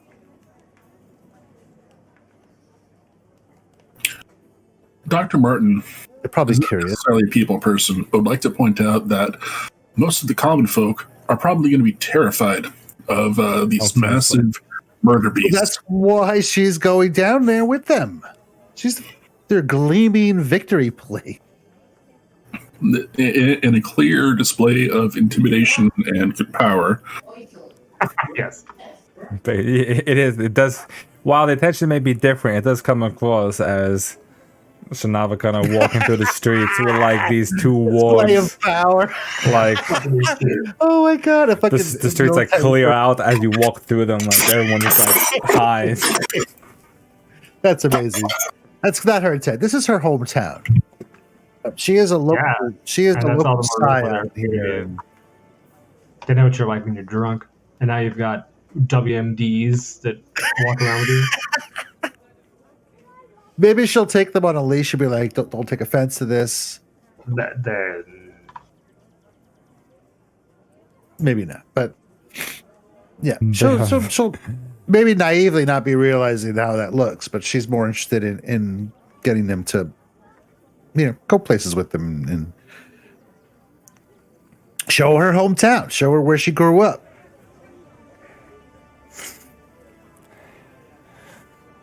Okay. I mean,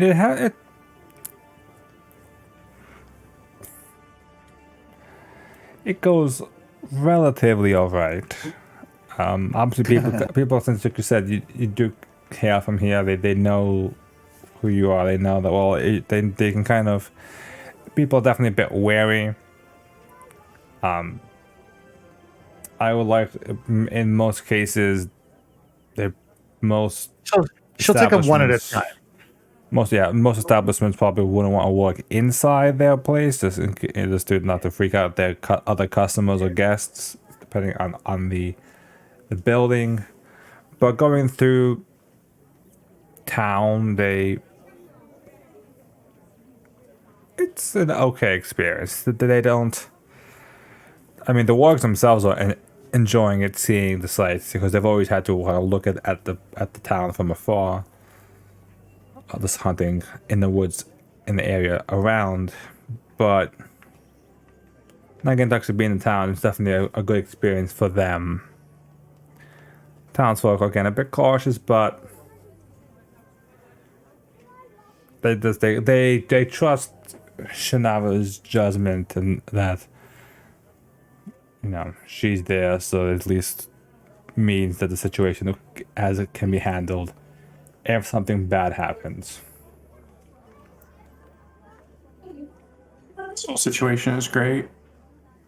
Like, Shinaba's taking their reading and she's like, Caden had a dog. I need a dog. Yeah, That's wargs. exactly it. Shinaba can read? Oh, man, she's been reading holy texts. I know. Come on, It's all man. just drinking stories. She's not a barbarian. Like, let's be. She's got a magic hat. She's not the most with magic cultured, but, glasses, and she claims there's golden discs in them. If I've offended any Mormons, I'm glad. I imagine some like child, like innocent child who doesn't know any better would approach. Be like a touching moment. The dog just gently sniffs her hand or something. It's it. Shanava puts a sword on her hand on the sword of her hilt just in case. To kill the child, so there's no witnesses. Everybody knows that small children supply vital nutrients that growing wargs need. Absolutely.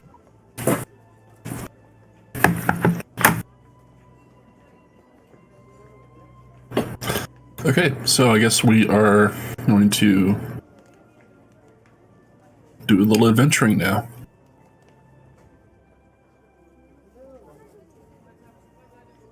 All right. Yeah, Oh, I need she'll to learn invite, mage armor as the well. wargs. She's like, you got to see this. You got to see this. This is so cool. How much is mage armor?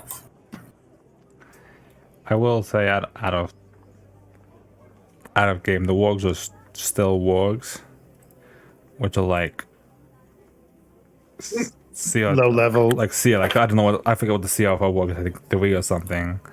So I mean, if you technically take them with you on the adventure, there's a good chance that they might not make it back.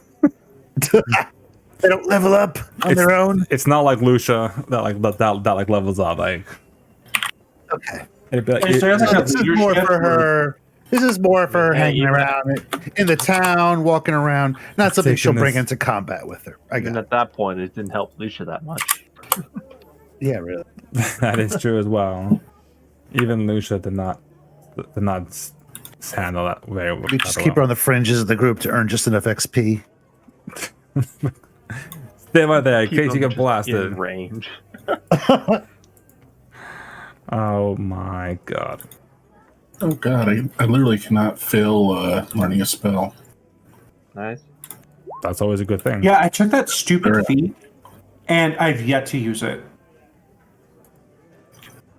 The one that makes the spell learning, a little easier. and faster. Yeah, I was gonna say, yeah, one of my things was, might be for everyone, but one of my things for 12 I did today was skill feat, and I was like, I don't know what to take. I took the acrobatics one that makes me crawl better. Yeah. I'm at that point. Hey, I man, can we crawl. didn't think you'd be walking on water. Yeah. I mean, to be fair, if I devote pretty much most of my skill increases to it, if I reach legendary in acrobatics, that the feat means that I'm not flat-footed when prone, which isn't bad. But That's cool. I'm only expert now, so I gotta throw 2 more skill increases to it to do that. I've had combat climber forever. Mhm. Never had to use that. Yeah, I have catfall, which I haven't used yet, but that's a cool one. So many feats That one that scales Yeah, really well. Yeah, Well, exactly. that I will can like already at maybe have an expert, I can impact. fall 30 feet and nothing happens to me. Damn. I'm just Captain America, superhero landing off of buildings. That is a valuable talent.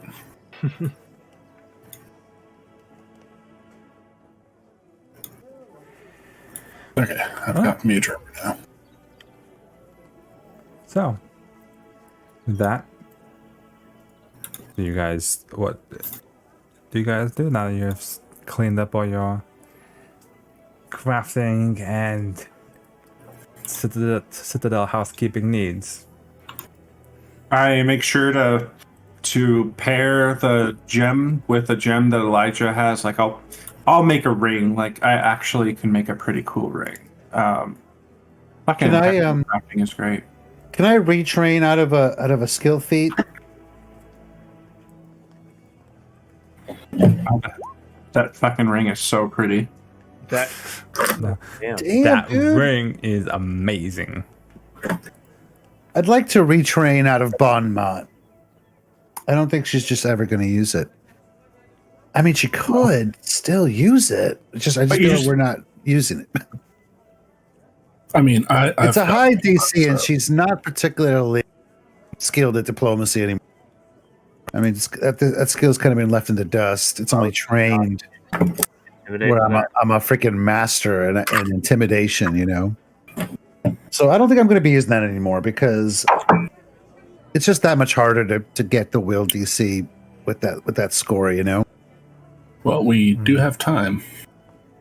You have weeks. Yeah. So I Between want all to give what's myself happening. just something a little more appropriate. I want to give her armor assist as a skill feat. It's a level 1 skill feat. It's more of a flavor thing. It might come up, but it lets her don armor quicker with an athletics check. But she can also help other people don their armor quicker as well. Okay. Cool.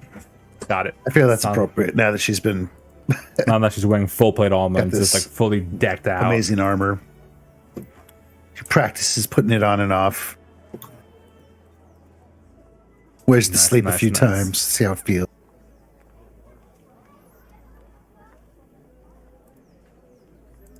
Goodbye, Beaumont.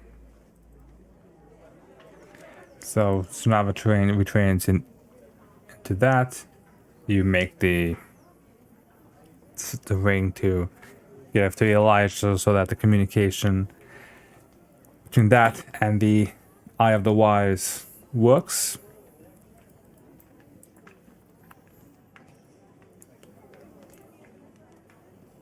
And then we test to see where the Eye of the Wise goes. Yeah. She still invites the works down, just to see it. Oh my god. Just check it out. She's not going to send them in.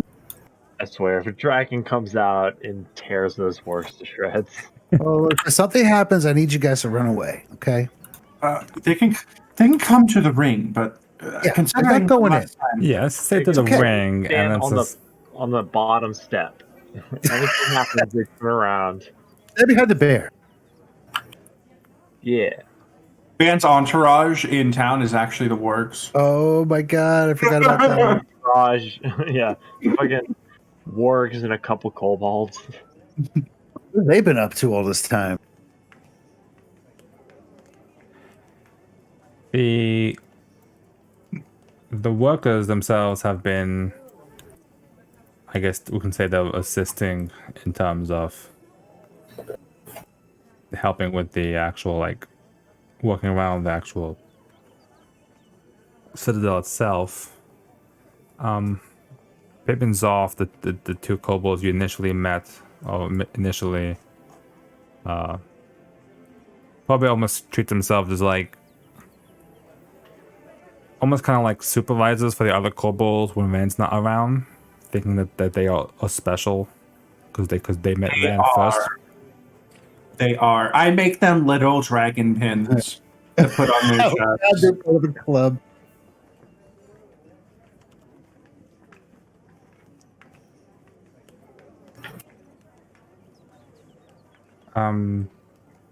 For just so I can check, which animal do you have with you, Perta? I have Leisha now. Oh yeah, she's all healed now. Yeah, all good to go. I can see Lucia in the works. And Perto has some more tricks up his sleeve as a level 12 ranger / beastmaster. Yeah. Oh yeah, what Beastmaster feat did you get? Oh, maybe I'd be surprised. Beastmaster's Call. I can, as a one-action move, summon a primal version of my non-active animal companion that immediately just uses their support action. Oh, that's cool. Pretty much, I think, for at least a bit, I'm going to try it out. I'm going to have Lucia as my active companion, and then every once in a while, when there is someone that can be bled and blinded nearby, I'm a call in astral projection Volus. Whoa. Oh wow. Because Jesus. I was reading it again and realized it's not a focus spell. Like it's just a thing I can do. So it doesn't eat into that pool either. That's Because crazy. even before, when I thought it was a focus spell, I was thinking of picking it up still, but as far as I can tell, it's not a spell. Are you talking about Beastmaster's Call? Yes. Yeah, no, it's just an ability. Yeah, I really thought it was a spell for the longest time, but as soon as I realized it wasn't, I was like, oh, I am definitely picking this up now. A lot of versatility there. Okay, cool. Anyway, sorry, go ahead, Rob. I know. So eventually, you guys get back there, and you eventually find the gate that resonates and activates with the eye as you touch the eye to where you can see the gate kind of starts to shimmer, the familiar globe in the gate opening, showing that the portal has activated. This particular gate is covered with various crystals and gemstones kind of embedded in the design of it, and there's various like stalagmites kind of just hanging from the archway. I will present to you guys a picture of it. Ooh. Yeah.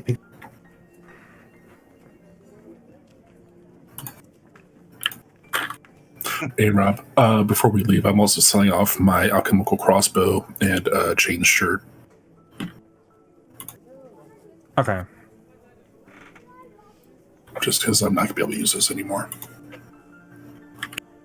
I just saw your that which never was post. We never did get to fight the gigantic chain. Oh yeah. The Shadow Giant fight. I wonder what would happen if we had fought that guy, because then we could have gotten the slaves out. Oh. without Yeah, if we fear had of seen that the drowning. great, maybe, but Man, I really thought about exploring that thing. I'm like, should we check around the thing? There was a bit of it. It would have been it's tricky because I feel like that they want you to go through the tunnels around, because going through the middle just kind of opens up a shit show of a fight. Like, Going what? Oh, if we had gone You mean, straight like, to the Shadow Giant, As it we would had done. So, I mean, it doesn't matter now since the core is pretty much been Right. clear. But so Straight- essentially, if you fight the Shadow Giant, there are two snipers that just sit and watch the fight. okay. And they basically they wait until you like kill the giant, and then they just start taking pot shots at you from like their little hole. And at that point, it's most likely that the fight has probably drawn the attention of either the other Scarlet Triad members, or the the Lich. or the Does the stun. Lich come in? The Lich wouldn't have moved for anything. No, right, The right, Lich would have yeah. stayed, yeah. But the other Scarlet Triad members could have took shots Joined from in. their holes. 'Cause- Oof. Okay, I'm kind of glad we didn't see it then, because we probably definitely would have charged. yeah, Charge! yeah, Yeah. would have been really bad. But with that, the gate is open. Does everybody hop in? Okay. Yeah. Yeah. Just, I was gonna say we can't see anything through it, huh? What traditional color? marching order. Judging Oh, by sorry, what- what did the gate this time look like? Like, is it adorned? Yeah. I know the other one looked like it had leaves on it, and that like. keep it a picture. did you share an image It's somewhere? in the gallery. It is in the Oh, gallery. it's in the Discord. Oh, got it. Okay. Interesting. To me, it looks kind of frosty. Like Van is probably going to have a bad time here. Van would be the person that would have the least bad time, considering he walks around with resist Oh cold mind. wow! But yeah, it's cold, but also all your Okay. spells are all cold themed. Oh, Should the- we Everything dress? here is gonna have resist. I feel like we should dress appropriately.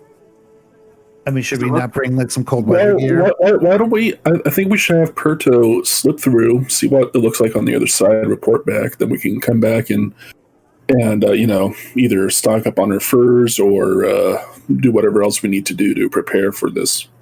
It's a gemstone, and this wall is just embedded with gems, so it may not be cold. Well, it has like It's embedded with blue, frost- icy looking gems, and yeah, there's also the frosty bits in the middle with the frosticles. all right. Is it giving off like a feeling of coldness, Rob, or no? It wouldn't give off any sort of feeling like Yeah. it would. Okay, I mean, then, well. none of the gates have kind of given off a feeling of what they are. I wouldn't say like that. The swirly stuff in the middle is just kind of the design of the portal, kind of activating. But the icicles and the icy looking blue gems. I mean, blue Should we use gems. cold weather gear? Is that something that is Here, because I agree with Pear to Winter try to cloak. scout it out to see what's on the other side of the portal first, but at least with all of the other ones so far, there's been like an in-between area. The one, there was that fire dragon that, I mean, we snuck past the first time. Thank you, Van.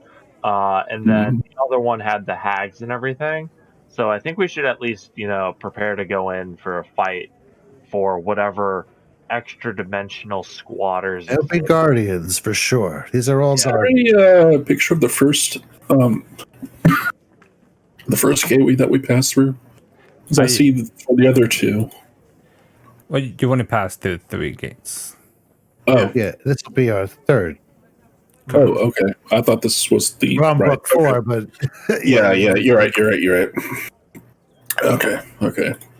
So yeah, I mean, the other gates have been carved with symbols definitely relating to what was on the other side.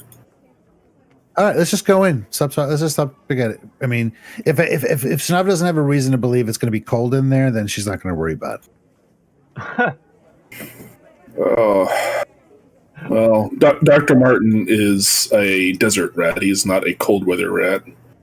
He's going to be going back for some furs and warm stuff. Right. At the very least, it's interesting to me that the other two have like carvings in them that kind of alluded to what was on the other side, versus this one has like actual gemstones. Yeah, I'm reading those as they're supposed to be chunks of ice. Right. I kind of like we're going to the lands of the Lenorm Kings or something. That would be Lands cool, of though. Mammoth Lords. That would be like cool. A physical thing, but I don't know. She's going to bring winter gear with her. She's bringing a set of winter clothes with her. Screw it. Not wearing it. She'll keep it in her pack. Is winter clothes a thing in Pathfinder? I know it is Yeah. in Starfinder. So. It is. It is 4 silver pieces. Okay. Okay, Percha has winter clothes now. All right. Guys have your sets of winter clothes with you. Mm-hmm. Yep. Shanav will buy for anybody that doesn't have. I hope we all have at least 4 silver pieces available. Van doesn't walk around in winter clothing. He walks around in high fashion fine clothing. I feel like this is like Unless you're not wearing a Hawaiian shirt. Body shorts. Cold resistance. Van's just like, I'm going home. All right, let's go. Shanav will take a sip from her keg, from her everlasting, and we're going in. I kind of hope this is a red herring and we walk in and it is a desert and we all just pass out from heat stroke immediately. So as you guys step I'll be okay. through the portal, you come out into this rather decent sized stone chamber. You can see on the opposite side of this room there are these different assortments of magnificent, colorful crystals kind of all growing out from the wall, from the floors, kind of fanning out around this a stone archway that opposes the one that you guys stepped out from, kind of giving this room a bit of kaleidoscope effect with all the different lights glowing on it. The other archway is kind of studded with gems and it's decorated with like these elaborate carvings of panthers. You can see nearby on another wall a row of bookcases, and there's like a wooden desk that actually is in pretty good condition still. And you can see kind of slumped in a chair at the desk is this skeleton that has been dead for a long time. It's long been dead and decayed. The room itself has, you can hear the soft sounds of like very muffled sobbing and wailing. Like kind of slowly fills the air.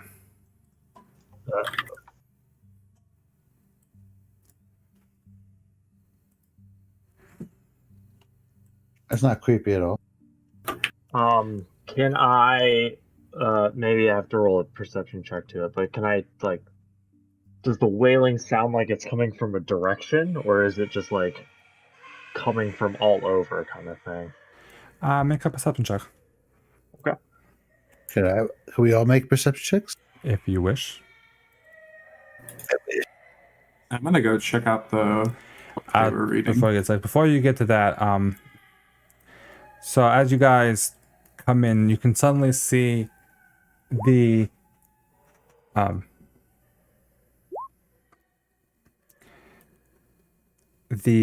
skeleton kind of glows a bit as you can see this kind of spectral image kind of appear out from the skeleton. As you see this figure that kind of appears there.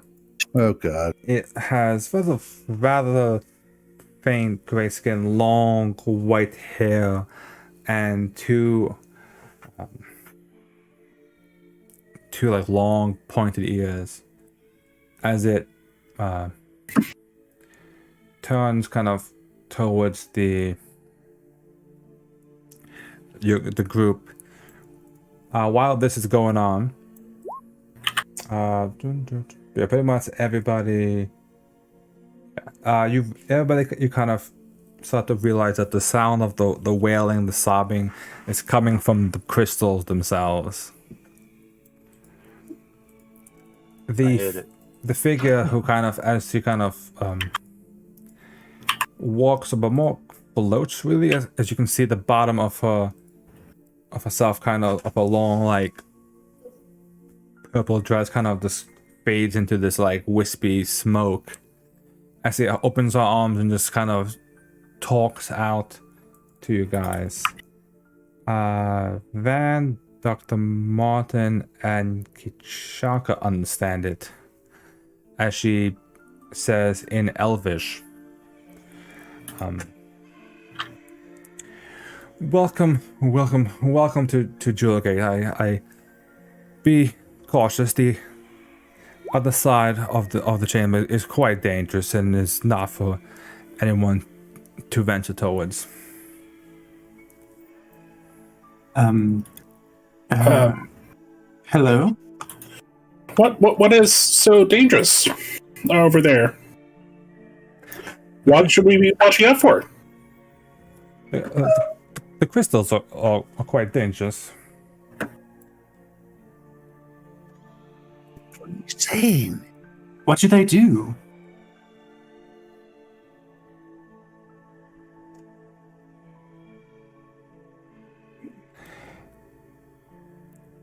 Terrible things.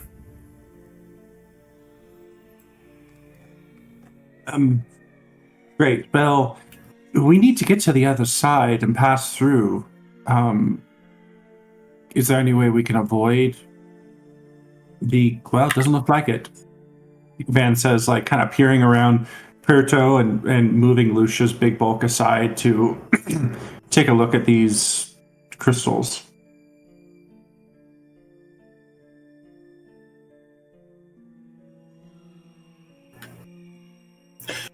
Can I try identifying the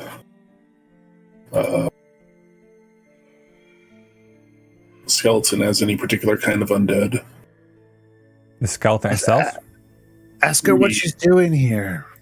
Yeah, the skeleton itself, or sure, medicine. the elf lady. I guess medicine knows. Yeah, medicine. Does she look to be undead? Is this something that a religion check would be able to give me info? Correct. A religion check would be used to help identify her. Okay. She's watching this thing. So I get a +2 to that because necromancy. Yeah, you make this. Yeah. There's no religion. What are you doing here? Van says, looking at the elf lady and then, like, looking directly at the corpse and looking back at her.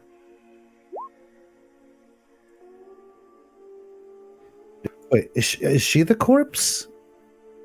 He said she came out of the corpse. Okay. The spirit kind of like manifests like emerging from the skeleton. Mm-hmm. As she looks towards Van and kind of nods a bit and goes, "Welcome to Jewelgate. Just be careful. The crystals on the other side are quite dangerous." Whoa. Oh, lovely. Both Shannara, I guess only Shannara would recognize that she is she is a ghost. Ghost.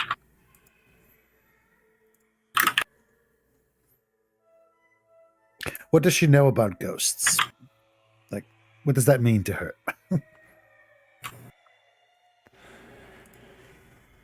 What does it mean to her? They're incorporeal beings. They definitely are undead. Ghosts normally are bound to specific sites.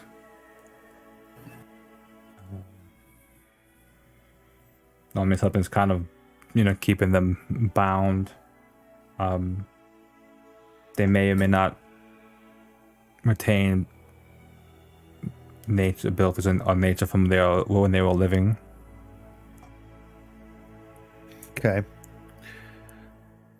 And go ahead. Her soul is trapped here.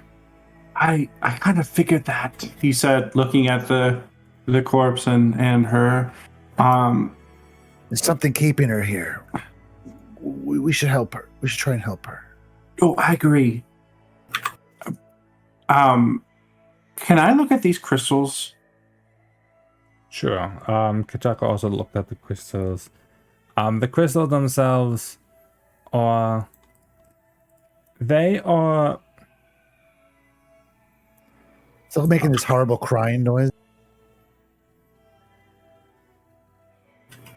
Yeah, there's a slight like wailing or sobbing kind of coming from the crystals. They're quite vibrant. You can see they definitely have been kind of cultivated and grown into these like crystalline sections. You would notice, Kachaka would notice that you can kind of see in some of the reflections from the crystals these like screaming like faces, like ghostly faces, they're kind of screaming inside the crystals.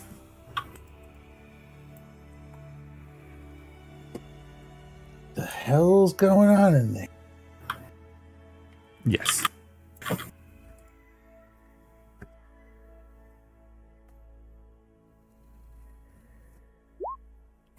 What do those crystals do? He says, looking at the ghost who he fully expects to say, "Welcome to Jewelgate." You said horrible things, but what exactly?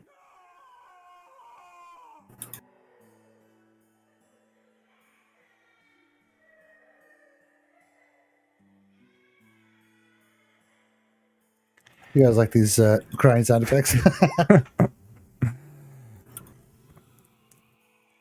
Faye, I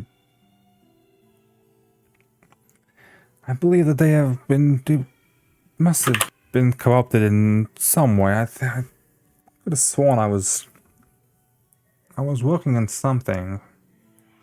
Ask her if she speaks common. Because I don't know what the hell you guys are talking about. It's quite lovely, really. Is that I think we have a book in the library on how to speak it. If I wall them off, could we walk past without issue?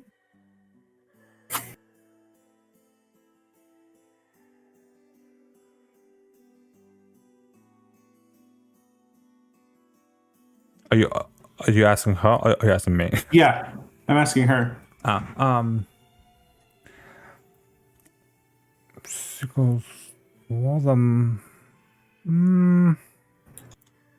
welcome to Jewelgate. You just be careful. The crystals on the other side are quite dangerous, and you shouldn't head over there.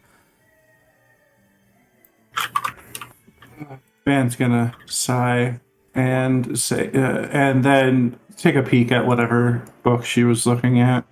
Is this still just all in Elvish, correct? Correct. Okay. I assume like Shanava and Perto both probably noticed like she keeps saying the same things over and over after a pause, though. Yeah, I think I can hear the same words, and I know you're talking to her and moving around. I don't know. Perto's like on it's guard and clearly ready. your body language that you're talking about these crystals. Yeah, Perto's ready to throw Eclipse at a moment's notice at her, but is like standing by for Van to say go. I think pretty much. She wants to figure out the riddle of how to save this person's soul. This is horrible.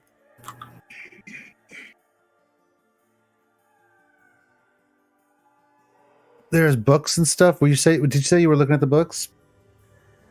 Yeah, I was just gonna check the book that she was reading. Unless that's just a visual thing. Does she have any? Oh, sorry, go ahead. No, there are books there.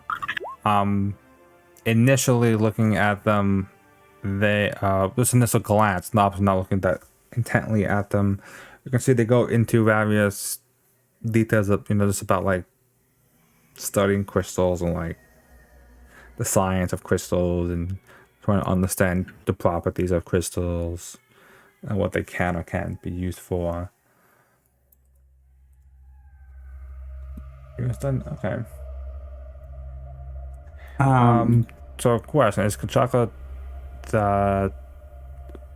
right there as well? Are you both near the crystals that she said to stay away from? Is the question. I'm keeping 5 foot distance away from the crystals.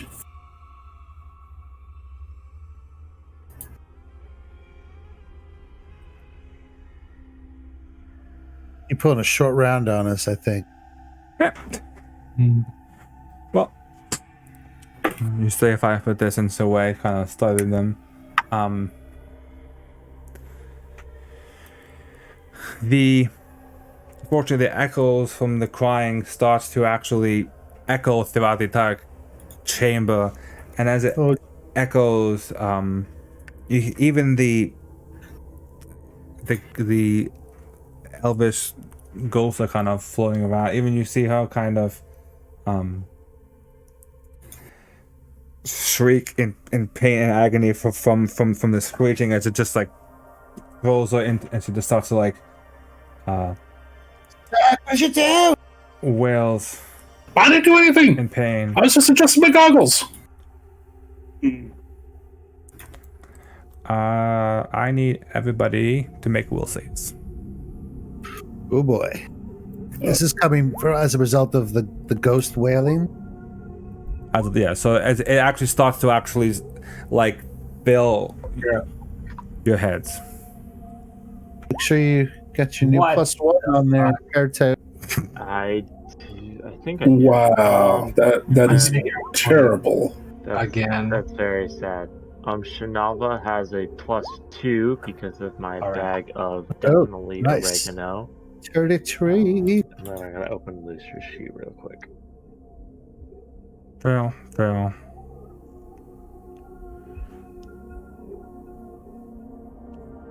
on, you can do it. I believe in you, roll 20. There you go. Oh no. Yeah, let's see. 33 is a who failed. Critical fail. I'm gonna hero point Lucia's. No. Oh, no! No. You have to take the worst result. You do, right? Yes, I think it's just a straight reroll. It's not advantage. No, I changed it. Wow. I've always told him that technically as written it says you have to change it, but I figure that's just kind of like really crappy. Okay. Like I've always said, you can always take the because if you hero point and you get a worse That's cool.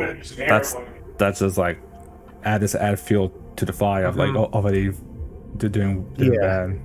I'll See, in my Starfinder game, I call them luck tokens, and I don't say it's good luck. It could be bad luck. Nice. I like that. It's fun. But I mean, if you're giving me the 25, which I still feel like is possibly a crit fail, I'll take it. But better than a 20. Jeez. Oh, geez, no! Rolling the 1 makes it worse, no matter what. Right, but if 25 is already a crit fail, it doesn't necessarily matter. But who knows? But Sure, yeah, if it's a fail versus a crit fail, I'll definitely take that. Okay, so fail. What happens? Crit to fail. Lucia? And MC2 or Kachaka. Got a 42. Not bad.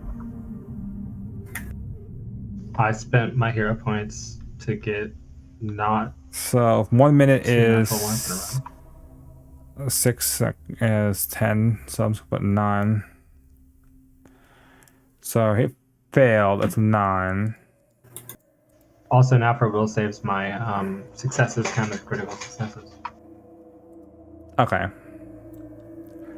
Then critically failed. So that is the same and automatically slow 1 as well. And slowed for 1 minute. Okay. Alright, so I'm just going through it, all the saves, and then I'll explain. 1 round. There's a What lot have of you done? symbols that just stacked up on my character there. Oh, see a Shanava 9 on that. That's failed. pretty scary. Yeah, See that's, it on that's band too. Does anybody have anything else for will saves that could do with that? Like if you succeed, you could have. If it's a fear effect, it's not. if it's a fear effect, okay, then it's just I have a 33. Kachaka critically succeeded, so no effect. Lucia failed. Okay, so Van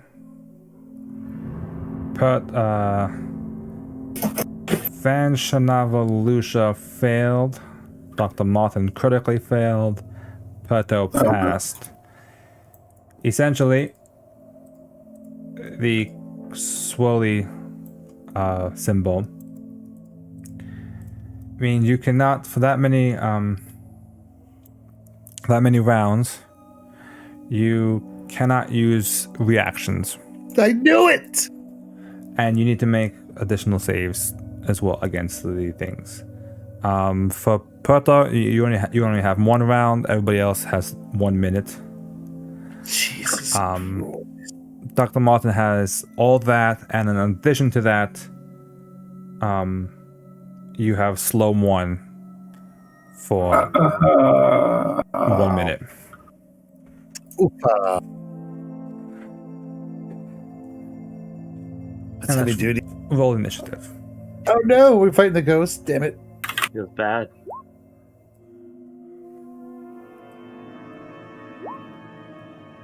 What's your initiative for the crystals? Feel okay with that one. Good news is whenever we do initiatives in these in-between places, we can always just go back and rest and then go through again.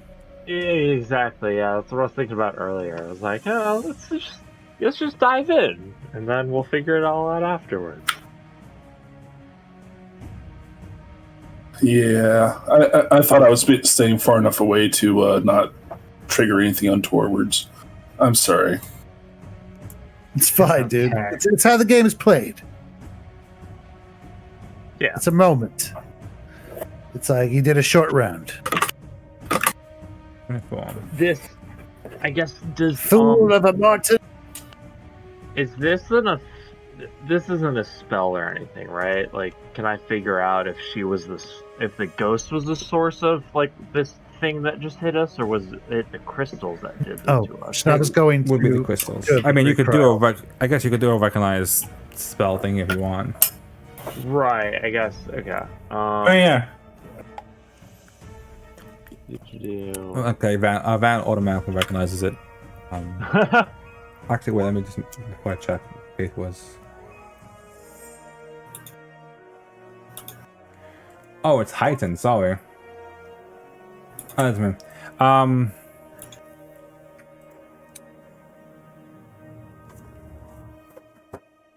No.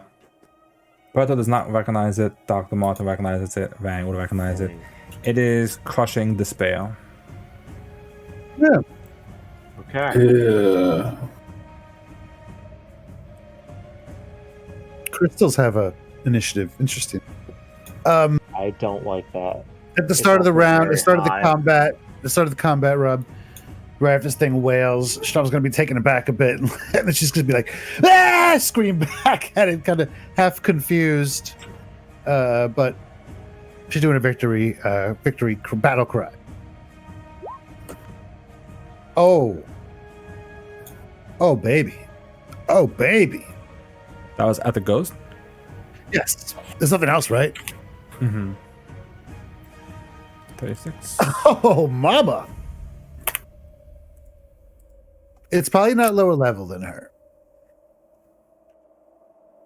Oh, it's for no, it's not. Yeah, okay. So it'll just be frightened too.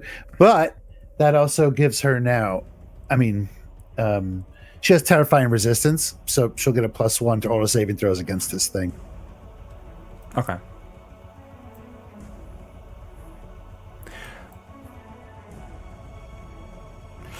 Can you technically is that a reaction? This is at the start of combat. You do it at the start of a Okay. fight. Yeah, I'll No, yeah, that's fine. I just wasn't. I just want to make sure that it wasn't classified as a reaction. when Yeah, you roll that's initiative. It's basically the trigger. Yeah, Alright. it's pretty neat. Crystals will. I'd just like to throw out that Dr. Martin got a 30, not a 22. Oh, My first roll didn't go to the tracker. So I had to roll again to get oh, you it on mean the the tracker. initiative? Sorry. Yeah. Okay. I'm like, what? All right. Does that have a range for how far? Within 20 feet.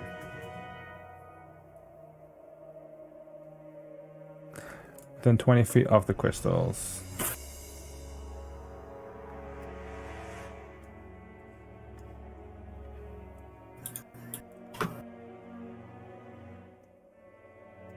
Okay, I need Dr. Martin, Lucia, and Perto to make will saves.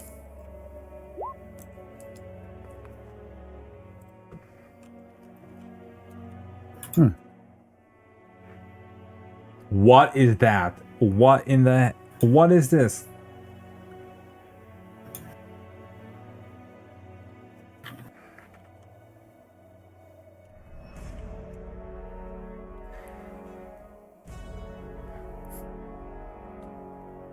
All right. Let's see. Perto takes 16 points of damage. Lucia takes 12 points of damage. Dr. Martin takes 33 points of damage. What is happening? As the distorted the shrieking kind of faces in the crystals just screech out as they just the high-pitched screeching just fills those minds, kind of overwhelming them. That is mental and sonic damage. I don't think it matters for any of those resistances. Oh boy.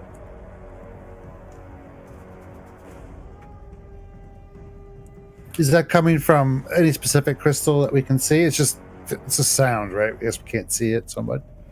Correct. Yeah, it's coming from the clusters of crystals. Yeah.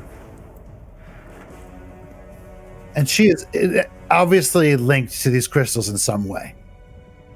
At least from what we're seeing so far, it would appear. And that's for Possibly. confirmation. I'm just kind of thinking out loud.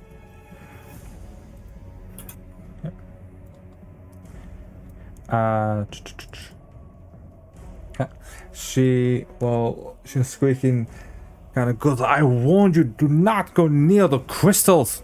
Get away from them. I wasn't going near them!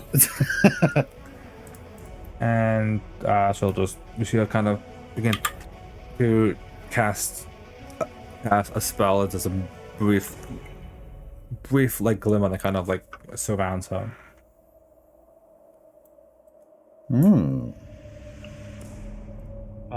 Oh, never mind.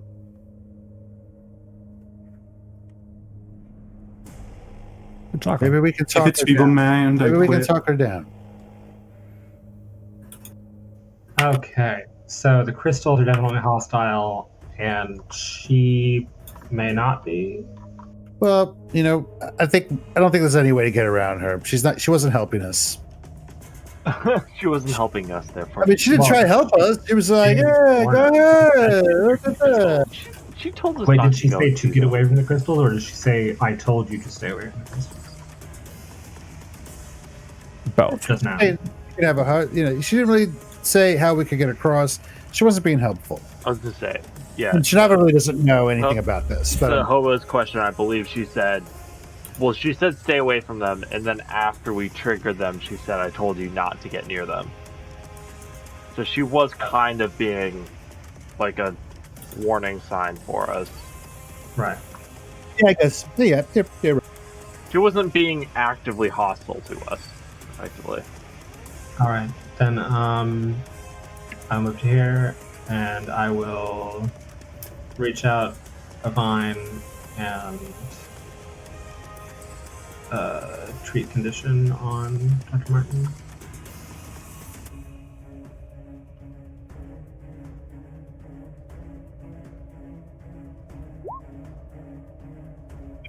We have to draw our weapons, probably, right? And that's it for me. I mean, it's tricky because it's like obviously like you guys kind of Oh, wait. suspected something was happening. Kind Oh of. yeah, we came in here with our weapons drunk, so we know what we're going to expect. Okay. I was gonna say, at the very least, like, because all of this elvish talk was going around for a little bit, like, I established Perto did have his weapons drawn. I was waiting to attack, which Yeah. Shinava might also, but I definitely knew something was going to happen. Every time we've come into one of these, it's Yeah, like yeah. with some Yeah, she'd weird- have her- Perto has been on edge and ready to hit something. Dude, the last time Lucia was in a fight, she died. So I'm just on guard all the time. She's not going to want to go in a fight. It's going to be like a mental battle. So what condition are you trying to treat on Dr. Martin? Any of them that I could help with. I mean, that one I guess would be slow is the only actual conditions. I don't know if you can treat slow.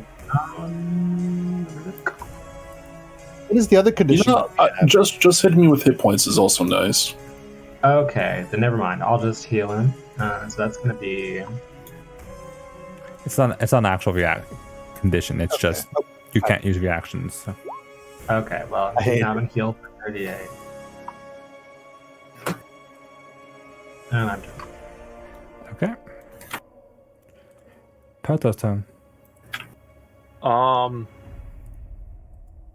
I guess no one's given Perto direction, so I guess he's gonna try to attack Ghost Woman.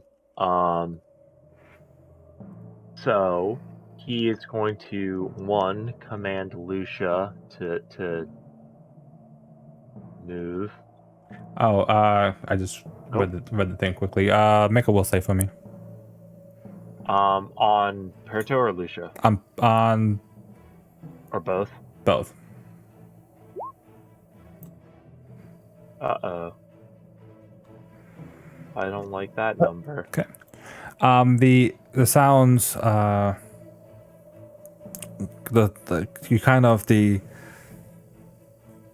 scream and echo that kind of have filling your mind overwhelms you guys a bit as Perto and Lucia, it's kind of a bit awkward seeing Lucia start to just sob a bit. You both are slowed one for this turn. Okay. That means we lose one action this turn, correct? Basically. Correct. Okay. They both, yeah. But like in a very real sense, since it's happened, we remember losing each other. That's actually weird. Okay. Shoot. At least you still got skirmish strike. Yeah, exactly. I'm now thinking though I can't really tell Lucia to do anything effectively if she's gonna lose an action. I can go So boom and then Perto just has 2. He is going to Can you yeah, I guess Perto he's gonna mark the ghost first of all. And then be able to use his special thing that allows him to use nature to identify any creature. And hope that works out for him.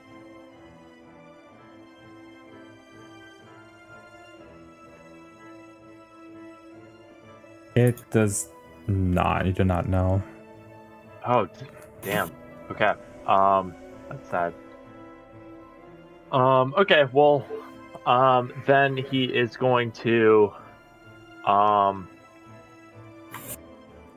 does Ghost Rejuvenation work on them, team? let's see. Actually, I'm going to Skirmish Strike, but I'm going to do it this way. I am going to throw Eclipse at her first, because Skirmish Strike, I can do it in either direction. So I'm going to throw Eclipse at her, and probably miss because I rolled a 3. That is a miss. Okay, cool. And then I am going to move here. And then Lucia is gonna do this with her free action.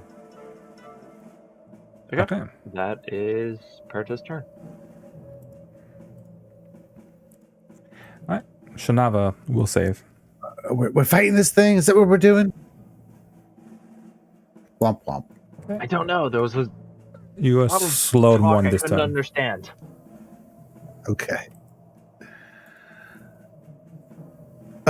Okay, slowed 1, no reactions. She is going to reach down, grab her keg. Care for a drink? What? Oh my goodness. Oh my goodness. Grab her drink and take a big swig of it. I kind of stumble a little bit. Step forward, stumble. That's flavor for taking an action to assume a Paragon's Guard. Okay. Oh Okay. shoot. I fucked up. I forgot I can do attacks of opportunity now. That's a thing. She's going to step up there and be close to it. All it's going to give her right now is just the +2 without having to spend an action to raise her shield. Damn you, Rob. She's going to be just trying to talk to this thing like, we don't want to kill you. I'm sorry about the rat. He was just curious. You're so shiny. That's the end of her turn. She's only has 2 actions. Alright. Dr. Martin's turn. All right, so I am going to point my skeletal staff at the ghost and cast blindness. That's my thing, by the way, just so you know, Rob. Yeah, I saw him. On the, evil ghost that sucks.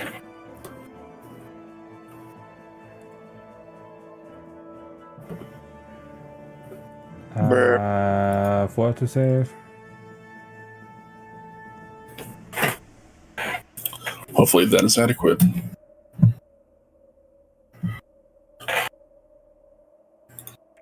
And it sucks that they gave that spell the incapacitation trait. Well, that's a good point. Does it have incapacitation? Yeah, it's on there. It's traits incapacitation. What does the incapacitation trait mean? What is that? Why is If that? they fail, they pass instead. If they succeed, they critically succeed. Because the spell isn't above their level.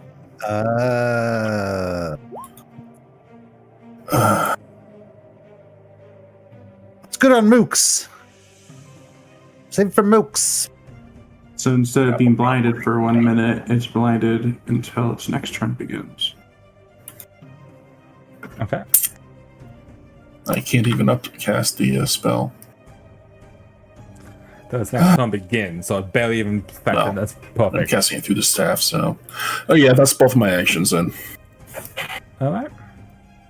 Should we keep track of the duration of our debuff? I got it, but since I can't put Okay. a 10, because it's from 1 minute, which is 10 rounds, so... Oh, it's even worse than what it is. Yeah. Okay, Van is not slowed. Rather than attack the ghost, can I try to figure out how to stop these crystals from doing what the fuck they're doing?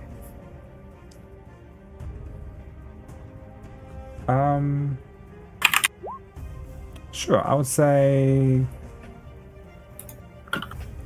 Arcana check?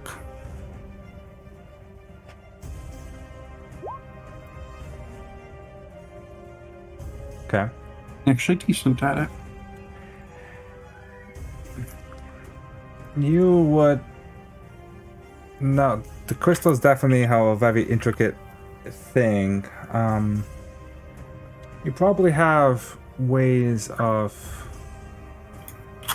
I mean, probably having someone that can carefully fracture them, or someone of the roguish thieving type might be able to do that. Another way that might be able to work is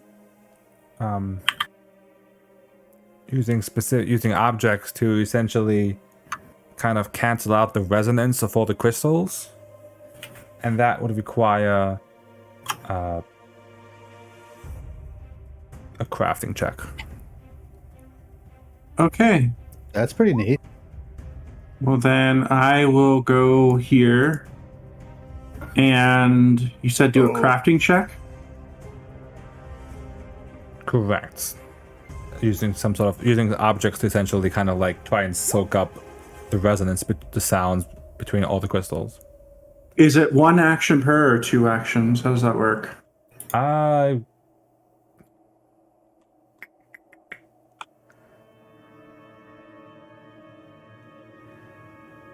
I'd say 1 action, but I'll say 1 action, but 1 action per turn. Like you can't just like dump a bunch of stuff to fill it, because you have to kind of like do a specific patch of crystals to really work on anything.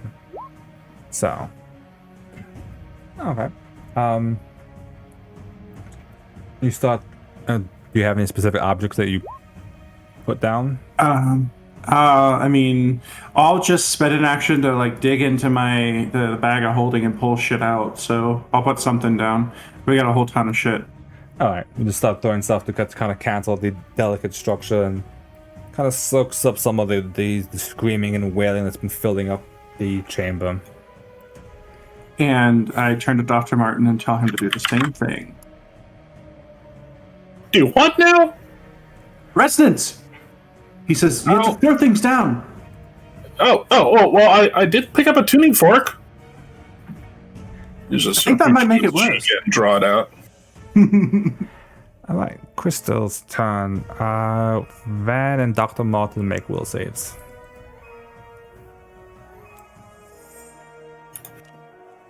Oof.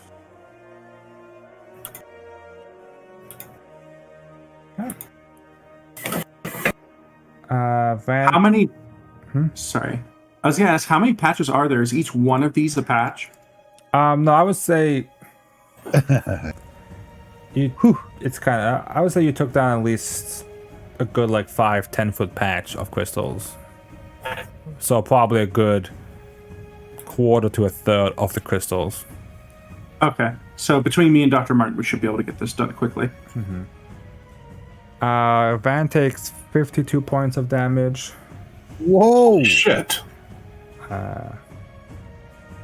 Dr. Martin takes 14 points of damage. Oh boy. Critically fail on Van. Mm-hmm. I don't think it matters for anybody. It's mental and sonic if it matters for anybody. I don't think it does. Yeah, It no doesn't. resistance there. Nasty suck. Alright, Elle's done. She will look towards Perto, who threw a weapon at her. Perto, stop it!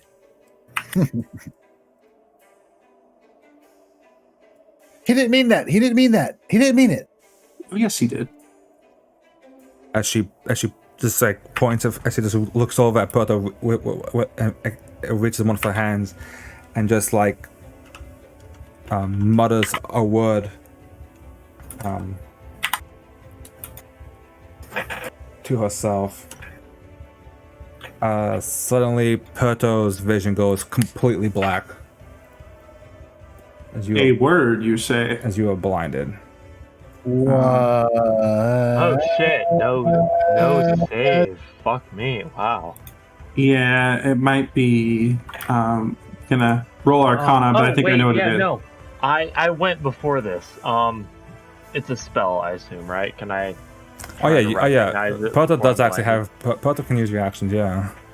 Yeah. Oh god, I can't. Arcana. Correct. Mine's a free action.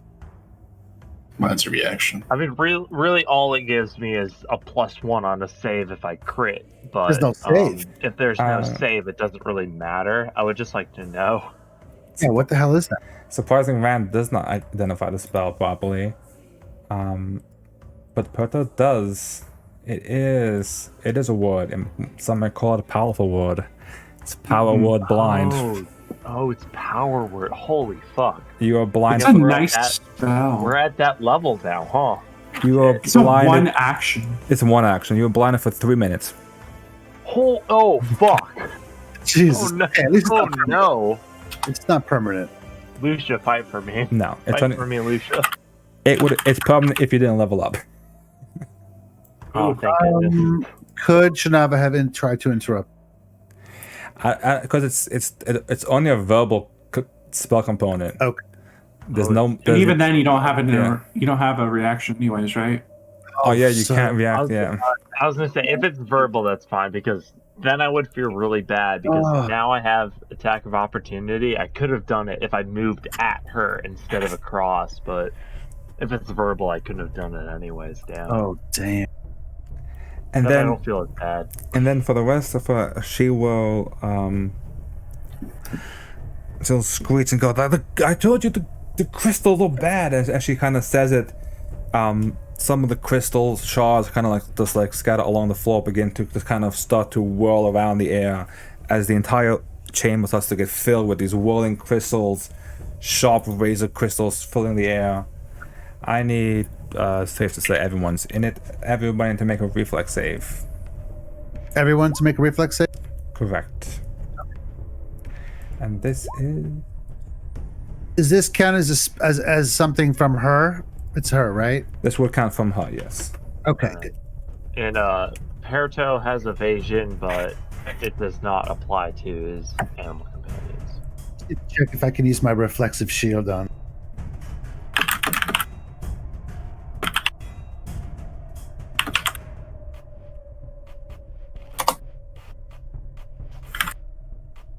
Okay. So let's see. All right. So Van. Awesome. Okay, I do get the bonus. Let me just add it. You do? Yeah. Did you roll? Yeah, it's not a react. As long as I have the shield raised, which I do.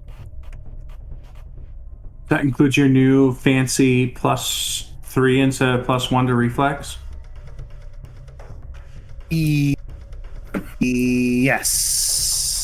Yes, I have the 3 in there as well. What, +3? What's that? He has bulwark, so instead of using a +1, he uses a Yeah, the +3. fucking armor just compensates for That's my cool. lack of mobility. Yeah. Which is really good. I thought you were talking about the resilient thing. I was like, I thought it was +1, but okay, different thing. Okay, Van takes 12 points of slashing damage. Dr. Martin takes 12 points of slashing damage. Perto takes 12 points. Sorry, what am I? I am. Oh, sorry, incorrect there. Dr. Martin takes 24 points of slashing damage. Perto takes 24. Kachaka Dang. takes 12. Lucia takes 12. Is that 31 accurate now? With all the Yeah. okay, 24 points of slashing damage. Okay, -3. It's slashing, so 20. Wait, sorry, question, wait, Perto got a 30 and Lucia got a 29. Why did Perto take twice as much damage as Lucia? That should have been, I said the wrong number. You said 24 for Perto and 12 for Lucia. Oh, sorry. Is it reversed? No, it's 24 for both, sorry. It's 24 for both. Okay, I was very confused for a second. I was like, how did that? Okay.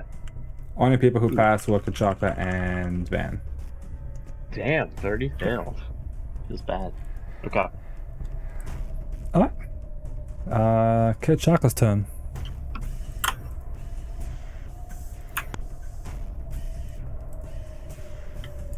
Okay, so fuck this shit. I'm casting Save Passage. I'll cast it right through the middle there. It's a 10-foot tall, 10-foot wide, 60-foot long passage.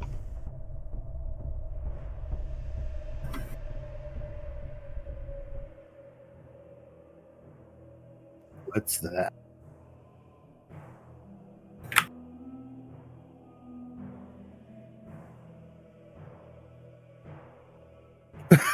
Really? Ooh, +2 status to AC though. Oh, and saves. Okay, thank God. I was like, I don't know if AC is gonna help a bunch, but +2 to saves and the resistance is fucking great. And that's my turn. Where is that? It's basically where Van is. Like between the two doorways, effectively. Yeah. It's 10 by. This is such yeah, a okay. cool spell. That is I think- awesome. I That's like very that. like something you see in the movies and stuff. You know? Saving the cave-in from happening. Does it only apply to allies or just anyone in it, It's- though? Anyone in it, but I mean, Okay. it would hopefully protect us from the crystals. Yes. It's I mean, not- yes, it will do that, but I just want to check. Half of terrain environment, environment damage, hazards, terrain hazards in the area. So we get resistance 5 against. So it would be resistance. All damage. Yeah. If you're within the yellow borders, which Shinava is not currently. Right, but once you are in the Once God you're damn, there, it you'll can be move. fine. Stuff. Jesus Christ. But you gotta sidestep. So Mosey it's- on over. It specifically will protect you from, in this case, the crystals. Yeah. That's a chunk of damage. Is it resistance from anything coming also from the same zone? Is that what it means? From any houses, terrain, or houses in the area, and the crystals are considered a hazard. But not Yes. the ghost. Okay. right, the ghost is another thing that I can't do shit about. But the crystals, I hopefully can help. Yeah. Okay. That's cool. I like it. We can get rid of part of those blindness too. It's fine. I'll just give Lucia all of the commands. Lucia, go berserk. Lucia, just fight this battle for me. It's fine. Oh, Lucian needs to make a will save. Oh no.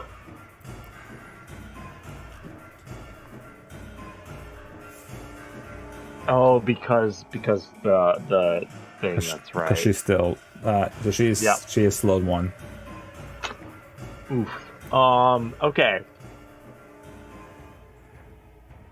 Okay, so she's slowed 1. Perito is not, though, so he has 3 actions. How long does the spell last? Perito is Like, I going feel to like this use spell is like- 1 action to tell Lucia to use her support action.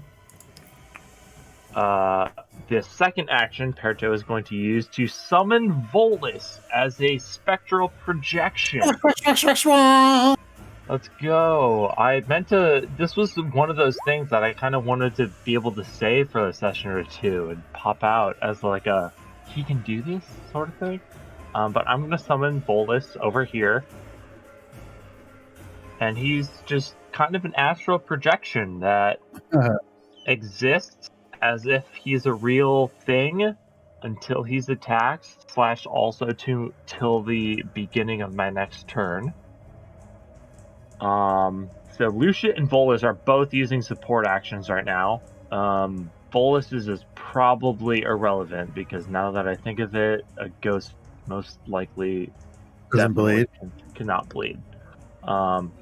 But he's I gonna. don't think it doesn't say they because can't I bleed. can skirmish strike. He's gonna give me a +2 on my attack because flat-footed, assuming a ghost can have that status.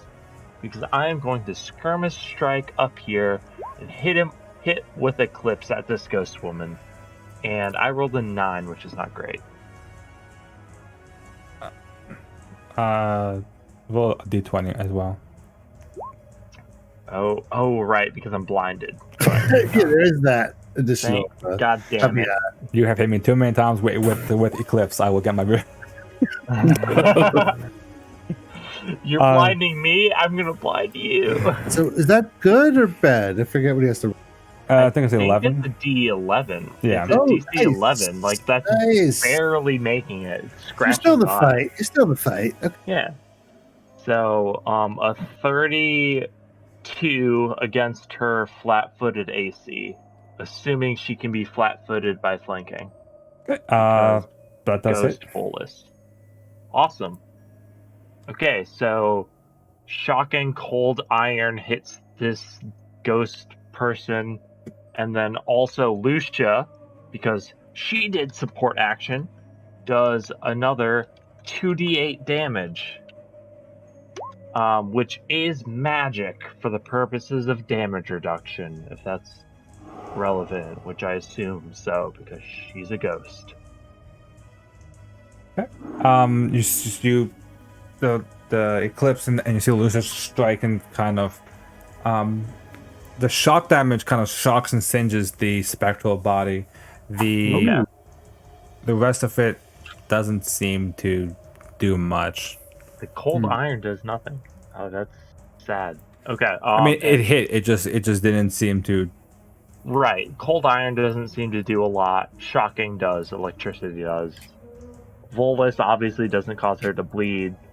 Did Lucia's just it counts as slashing damage. I guess it's magic slashing damage, but does that seem to do things, or does Lucia kind of phase through her? Lucia did connect. It did hit. It just didn't seem to actually have an actual impact. It seemed the spectral images is quite resistant to attacks. Okay. Yeah, they usually have resistance against everything. Right. Yeah. That's fair. Yeah. Again, it's just it's not Resistance normal 10. physical. It's still magical, but even then, like, does it hit? Does it just? As long as it looks like it did more than nothing, that's what I was looking for. But okay, that's my 3 actions. Whoa, easy bears. Shanama's done. That was a lot. Does she need to make a will save? Starting off the bat. Yes. You are not slowed.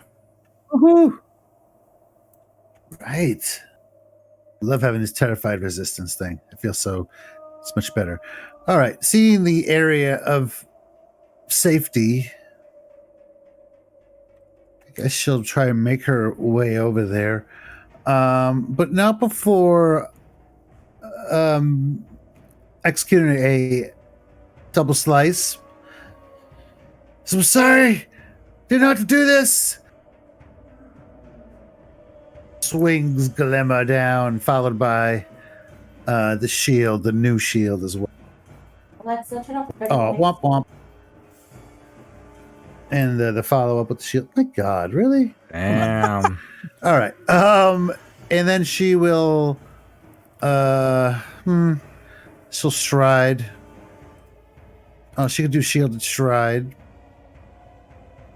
5, 10, 15. She can do 15. Shielded stride. Okay. Both of those miss as you just can't seem to connect with those spectral image. Dr. Martin's turn. Okay. Dr. Martin is going to get into the zone of less suck and spend my other action to assisting Van in disrupting the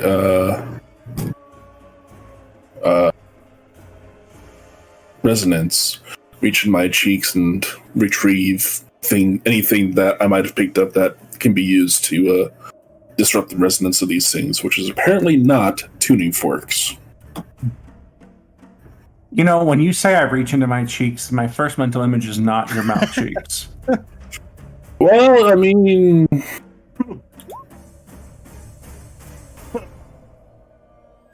Doesn't say it has to be on your yeah. cheek pouches.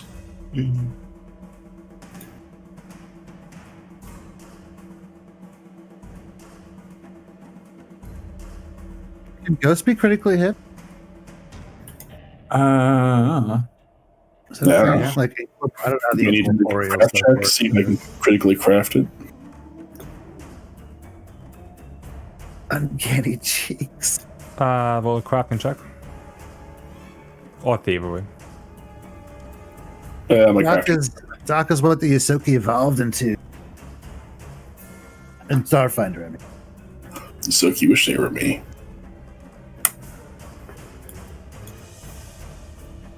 That is another patch taken care of.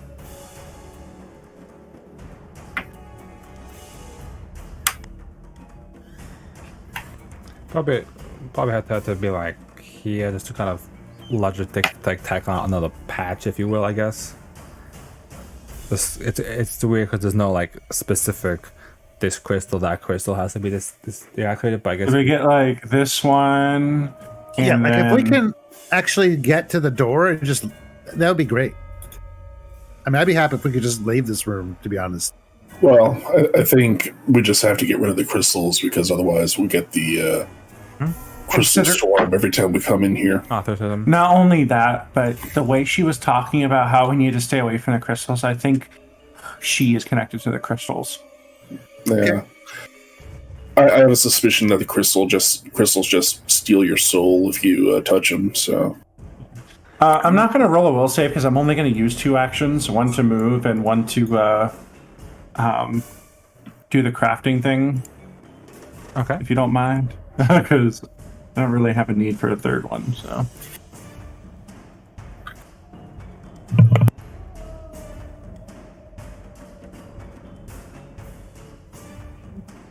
Alright. Ryan kind of runs forward and gets more objects, kind of throwing it to kind of. And for a brief moment between Van and Dr. Martin throwing objects, kind of quell the resonance between the crystals. The brief moment of kind of silence, and even you see the elven ghost kind of pauses for a moment. As she kind of lets out this sigh of relief and this. Oh, And as she does, you see her spectral image begins to slowly fade away. keep doing that! She screams. That's what's keeping her here. oh, she's gone now. She's gone. Oh, bye-bye. Whoa. Oh, okay. I thought you meant she was like fading slowly, like Back to the Future style. As she does that, what does this one mean? Let me spread through the room kind of fills with energy that kind of washes over all of you as you all feel a bit enlightened to the ways of crystals. Crystal meth.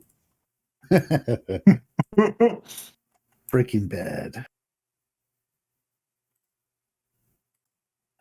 We feel enlightened. What the fuck's that mean? Is there still crying and stuff? Jesus There is Christ, not, no. our minerals, Marie. There is no more. There is the crystals have been deactivated. Okay. Oh, good job. What about Dan's got like mental and physical wounds going on right now. Yeah, I'm still very concerned about these crystals.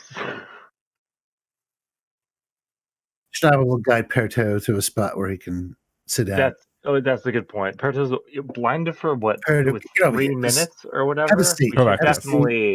definitely wait at least that long. I mean, I guess Kachaka, I assume, is going to heal everyone, so we definitely have at least 10 minutes.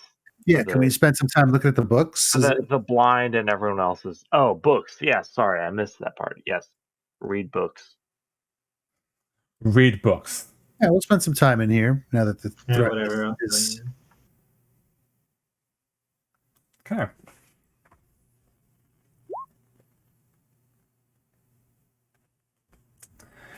It's 37. So the book can only be read by Dr. Martin or Kachaka. As you guessed it, the books are written in Elvish. Or Elven. Even some of the books that are on the bookcases themselves, they talk a lot about ancient arcane theories, old elven magic. There are some notes written on the desk from your best guess, the woman that you were talking to, specifically about the Ayudara, the portal gates that you guys have been going through. There are a number of books about another tradition of magic that hasn't been talked much in most societies except for like some Elvish societies, and it kind of clicks with your guys' memories, with your enlightenment, if you will. With the books, yeah, you have enough knowledge to potentially pick up various traits about it. So you have essentially unlocked the Crystal Keeper archetype. So keep it. Oh, I was looking at this before. So, why did they give us access to a archetype that starts at level 4 at level 12? That makes like no sense. Maybe you could retrain. Well, I guess in other games the DM might be like, yeah, you can take this, but it's God, like Rob, I was a I was tyrant. gonna say, like, I guess it was, I don't know, like, yeah, like it's introduced in this book, but like, I don't know. Like I sort of said, in other games, maybe it could be introduced earlier, kind of thing. I don't know. Just retrain into it. It seems a little strange that they would put it in this book, not the others, but whatever. Whatever. I mean, it's definitely Yeah. more thematic with the whole crystals Right? and Yeah. stuff. No. Yeah, Definitely. It definitely is thematic now. But if they're going to put a level requirement and build stuff like that into it, it's like, oh, why did they not do this earlier? And it's because it's whatever. really neat. Like the level 10 feat lets you change a rune. So, like for example, I can make your shock rune into a frost rune. Like Just change it. like at will, or is Once a that day. like a downtime activity? Oh, Once Yeah. a day at the beginning of the day, just swap it for something else.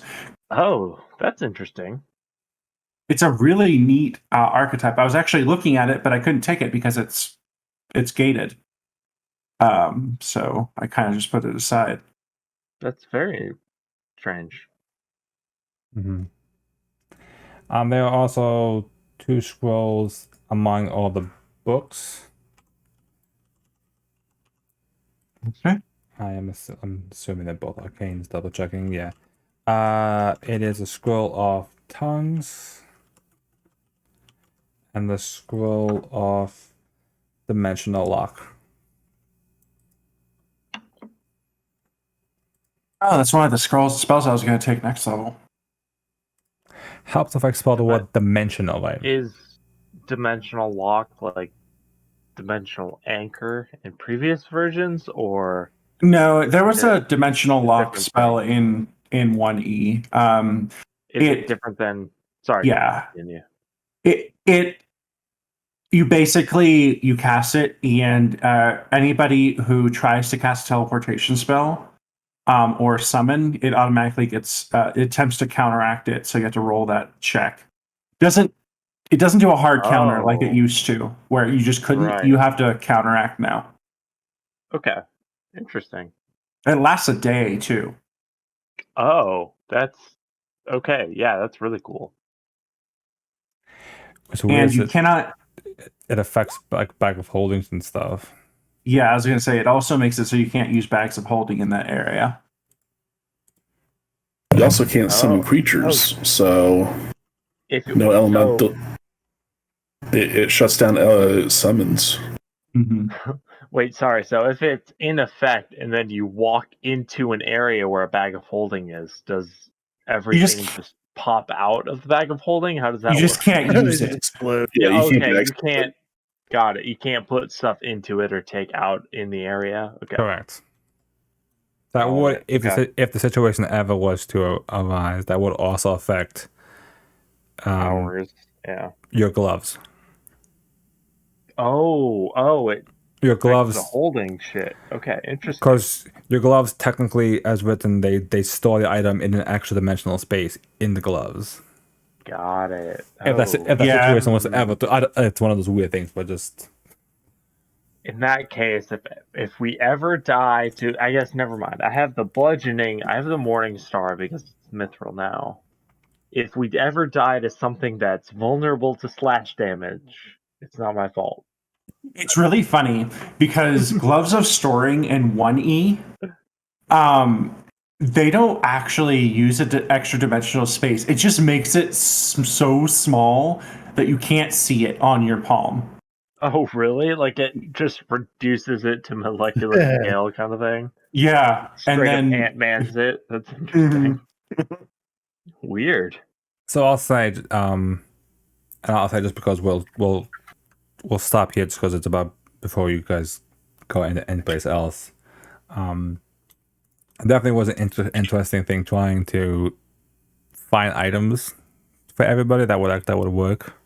Yeah, they didn't seem like those were AP rewards, like written into the AP. I was saying they were a little too on point. That's but, great. I mean, that's the tier's kind of that's good. yeah, exactly. I feel like the ones we got from the elves also were to a certain Yeah. extent. Like Here's they a were here's a definitely really tailored cool to us, which here's a which cool I like. two-handed weapon. You know, be like, well, great, yeah, awesome.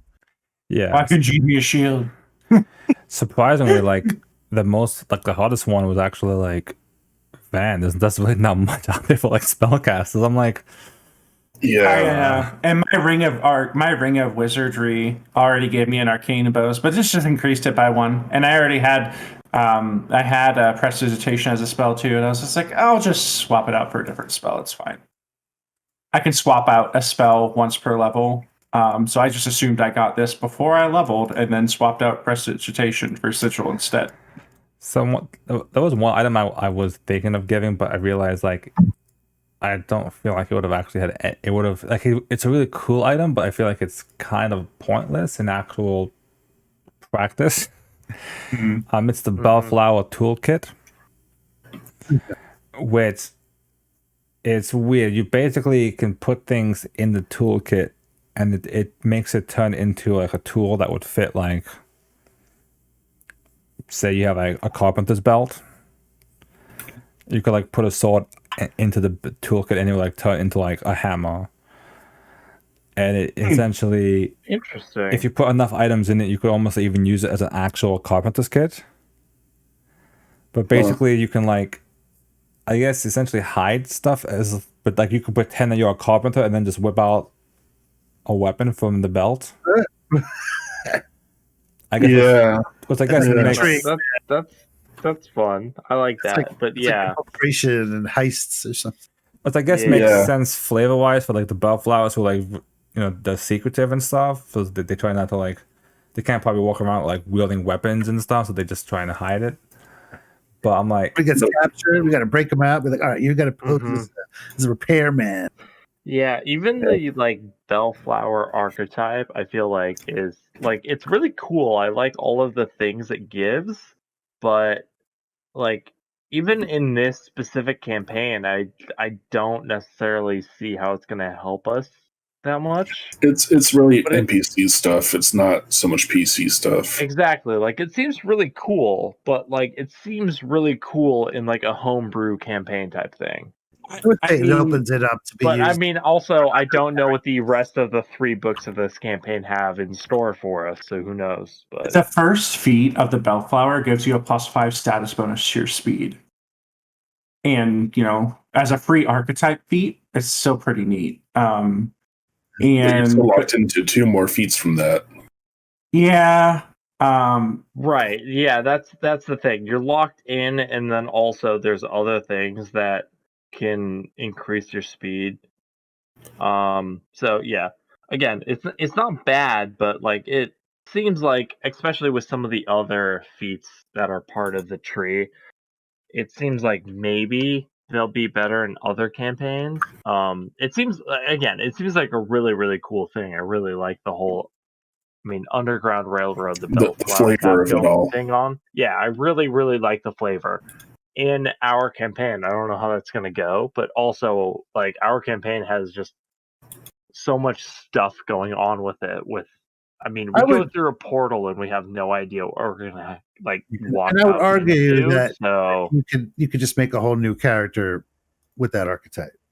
Even. Yeah, exactly. That's the other thing. Like, yeah, I think, like, if you're gonna take the archetype, it almost seems like you would build a character around it, kind of thing. I don't know. It's cool. I like it. Like, hey, I want to play one of these random halflings. So Yeah. what I've done for my previous games, like when my characters unlock something from an AP, is I just let them take it to a future AP. Like we ran follow. Exactly. Oh, interesting. Okay. Yeah, like Starfinder Society style, where you earn the right to use it for other characters.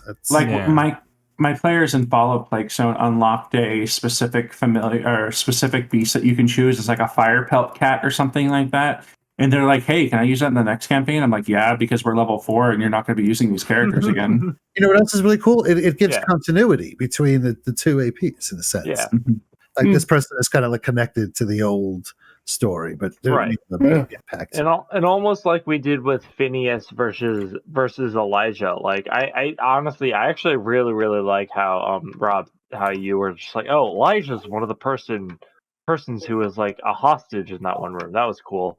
But like where like if someone was like, oh, this Bellflower thing is now like a thing, like I'm gonna build a character around that and just change to playing that character. It seems like that sort of thing.